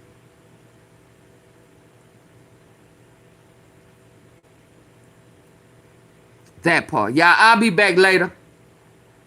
I'll be back around 9, maybe 9:30. Let me go get me something to eat. Yeah, I had to preach that today. Yeah, because this is the first time we have ever seen you humble. Humble.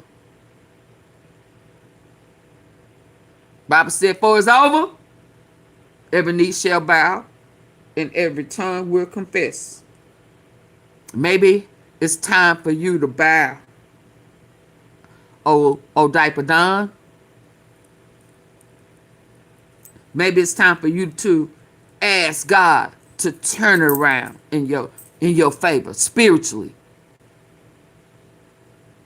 Maybe it's time for you to confess Christ as your Savior and stop playing with the devil.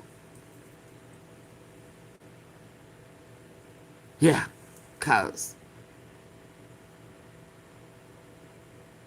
I don't want to call you, well, I'm just saying this is the first time ever in my life that I've seen you humble. Humble. Scared. You scared. Yeah, now y'all, when I'm saying the scared, you know, my side lip is up there. You know how you do when you talking gang. Scared. Nigga, you done got umped. Yeah. You just got punked in China. But shout out to them. But baby, I suggest that you surrender to God. Turn this around. Renege on Israel. Yeah. Because when you renege on Israel, then there's a chance with you with God. Yeah, you better get it together. You better get it together. If not, hey, we know somebody on earth that's going to check you. You done already lost your position. You done lost your position. Yeah. Yeah. Yeah, ain't that what you did to a lot of people in the U.S.? You done took their position. Yeah. Their job is gone. They've been replaced. You've been downgraded. If you want to keep your job, you're going to accept the position that Xi Jinping give you. Yeah, that you do have a choice. You don't have to take it. I don't know how you think that's gonna benefit you, but you do have a choice. See, while you trying to be ugly, yeah, trying to remove the darker shades of the 50 shades of brown, huh? Yeah, you just got your position snatched globally. He said everybody got their eyes on what's finna go on in China. And we just saw you get pumped. Hello.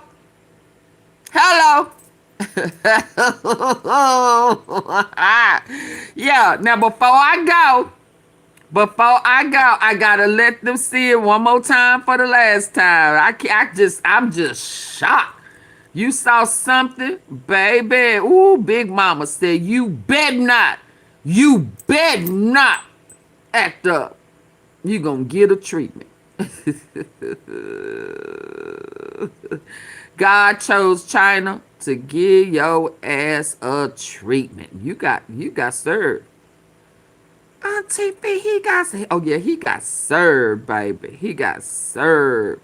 Back that up. You got served right here.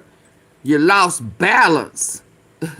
You lost. Ooh, I know you funky. Is it hot in China? Oh Lord. You shit yourself. Did you shit yourself? Did you shit yourself?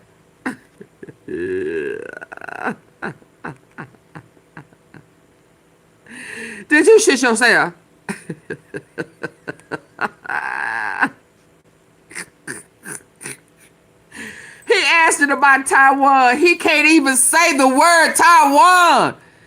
He can't even say Tai. Yoshu. Tai. Sickle. You can't say Thai. You can't even say Thai. Huh? Yeah, you know, when you get a good old when your granny say, go get your switch. And don't come back with no little switch either. Go get that rub from the rubber tree. If you ain't from the country, you don't know nothing about a switch from the rubber tree. I mean, them things don't break. Whoa, them Kuta Kinte switches. Go get a switch. Off the rubber tree.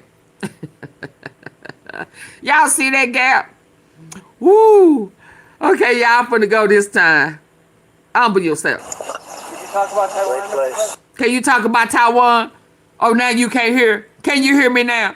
Say Thai. Say try.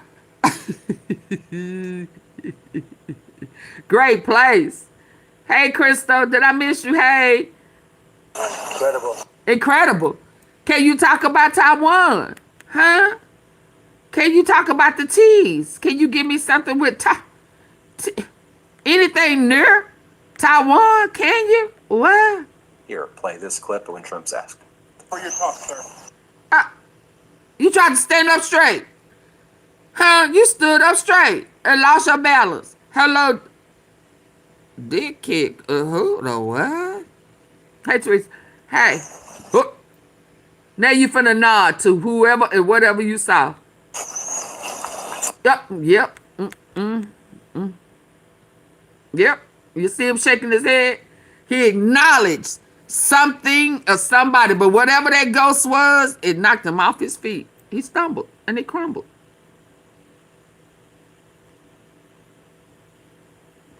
For that segment. Baby. Okay, y'all finna go. Hey, Michael. Great. Did you talk about Taiwan? It's great. Great place. Reporter, did you talk about Taiwan, Mr. President? I'm sorry, Ching, but you look like Big Mama right here. And she turned her head to the side, like, you know what I told you. You know what I told you. You bet not. You bet not say nothing about Taiwan. You bet not.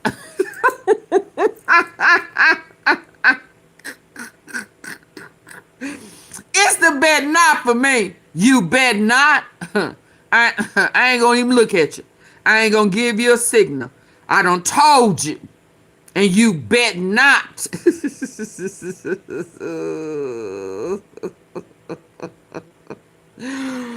Ooh, yeah, it's beautiful. Yeah. Boy, man, you done been here before. So why you talking about this beautiful like this your first time? You've been there before. Stop playing in our face. You got a treatment. Royal. A royal treatment. And he your big daddy. He the daddy. He number one. Yeah. You been demoted. You found out today that you was demoted. He ready to go. Don't even want to stay for dinner.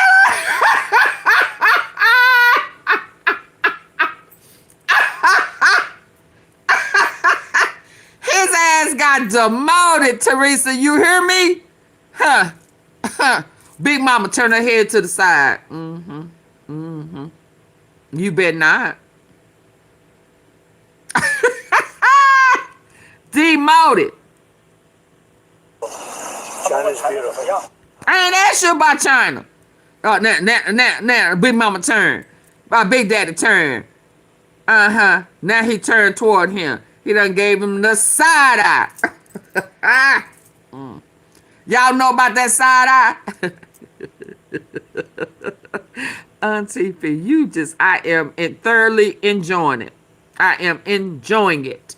Yeah, you been dangling like you the head in charge. Yeah, talking all that divided, cause you's a PDFer, because you in the Epstein files. Yeah, your situation is worse than, what was that other one? What is that other one? With Nixon? Watergate. Your ass worse than Watergate. And you walking around like somebody, like you running something. Them days is over. You've been demoted. Now sit down. Sit down. Everybody say, sit down. Sit your ass down. Yo, 5.50 cent. What did he say? $5 ass before I make change. What they say in New Jack City? Sit your five. What he say? What did he say? Nickel ass or something. He says, sit your nickel ass down before I make some change.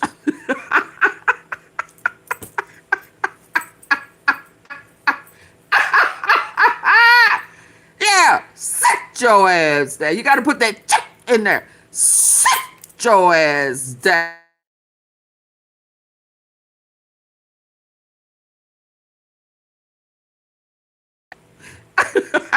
Yeah, I'm finna go. Yeah, I'll be back later. I gotta go. I gotta go get something to eat, baby. But Miss Tom asked me, have I ate? I don't know. What did I do today? Why I ain't ate? Okay, y'all. I will be back. Please, if you did not hit the like button coming in, please hit it on the way out. Okay? Also, like the video. A lot of information. Baby, some good tea. Huh? Some of the best tea. Some humble herbs up in here. So, y'all, hit the like button. I'm sorry. Hit the like button. Like, share, subscribe. Okay? Support the platform. Cash App, $, AUNTEAFEE. Yeah, I preached today. So pass the offering plate around and hit Auntie Fee Cash App, because I preached the sermon today. Yeah, I preached today. Evangelist Auntie Fee preached a sermon today. We got a chance to see Donald Trump eat some humble pie. What's in this pie? Some humble herbs, auntie. One of the best humble pies you'll ever eat. Yeah, we ate today. We had a sermon. Yeah. I missed our prayer, but I gave a sermon. I preached a sermon today, y'all, because we saw something we ain't never seen before. Donald Trump got a chance to surrender unto the Lord. Yeah, he has been demoted globally. Big Daddy said for the whole world to see. Everybody is watching. And I'm finna humble your ass before everybody. You understand? You better not say nothing about I won. Yeah, I'ma pull your whole card today. You gonna learn today. Say you gonna learn today. You gonna learn today. Say what? You gonna learn today. Say you gonna learn today.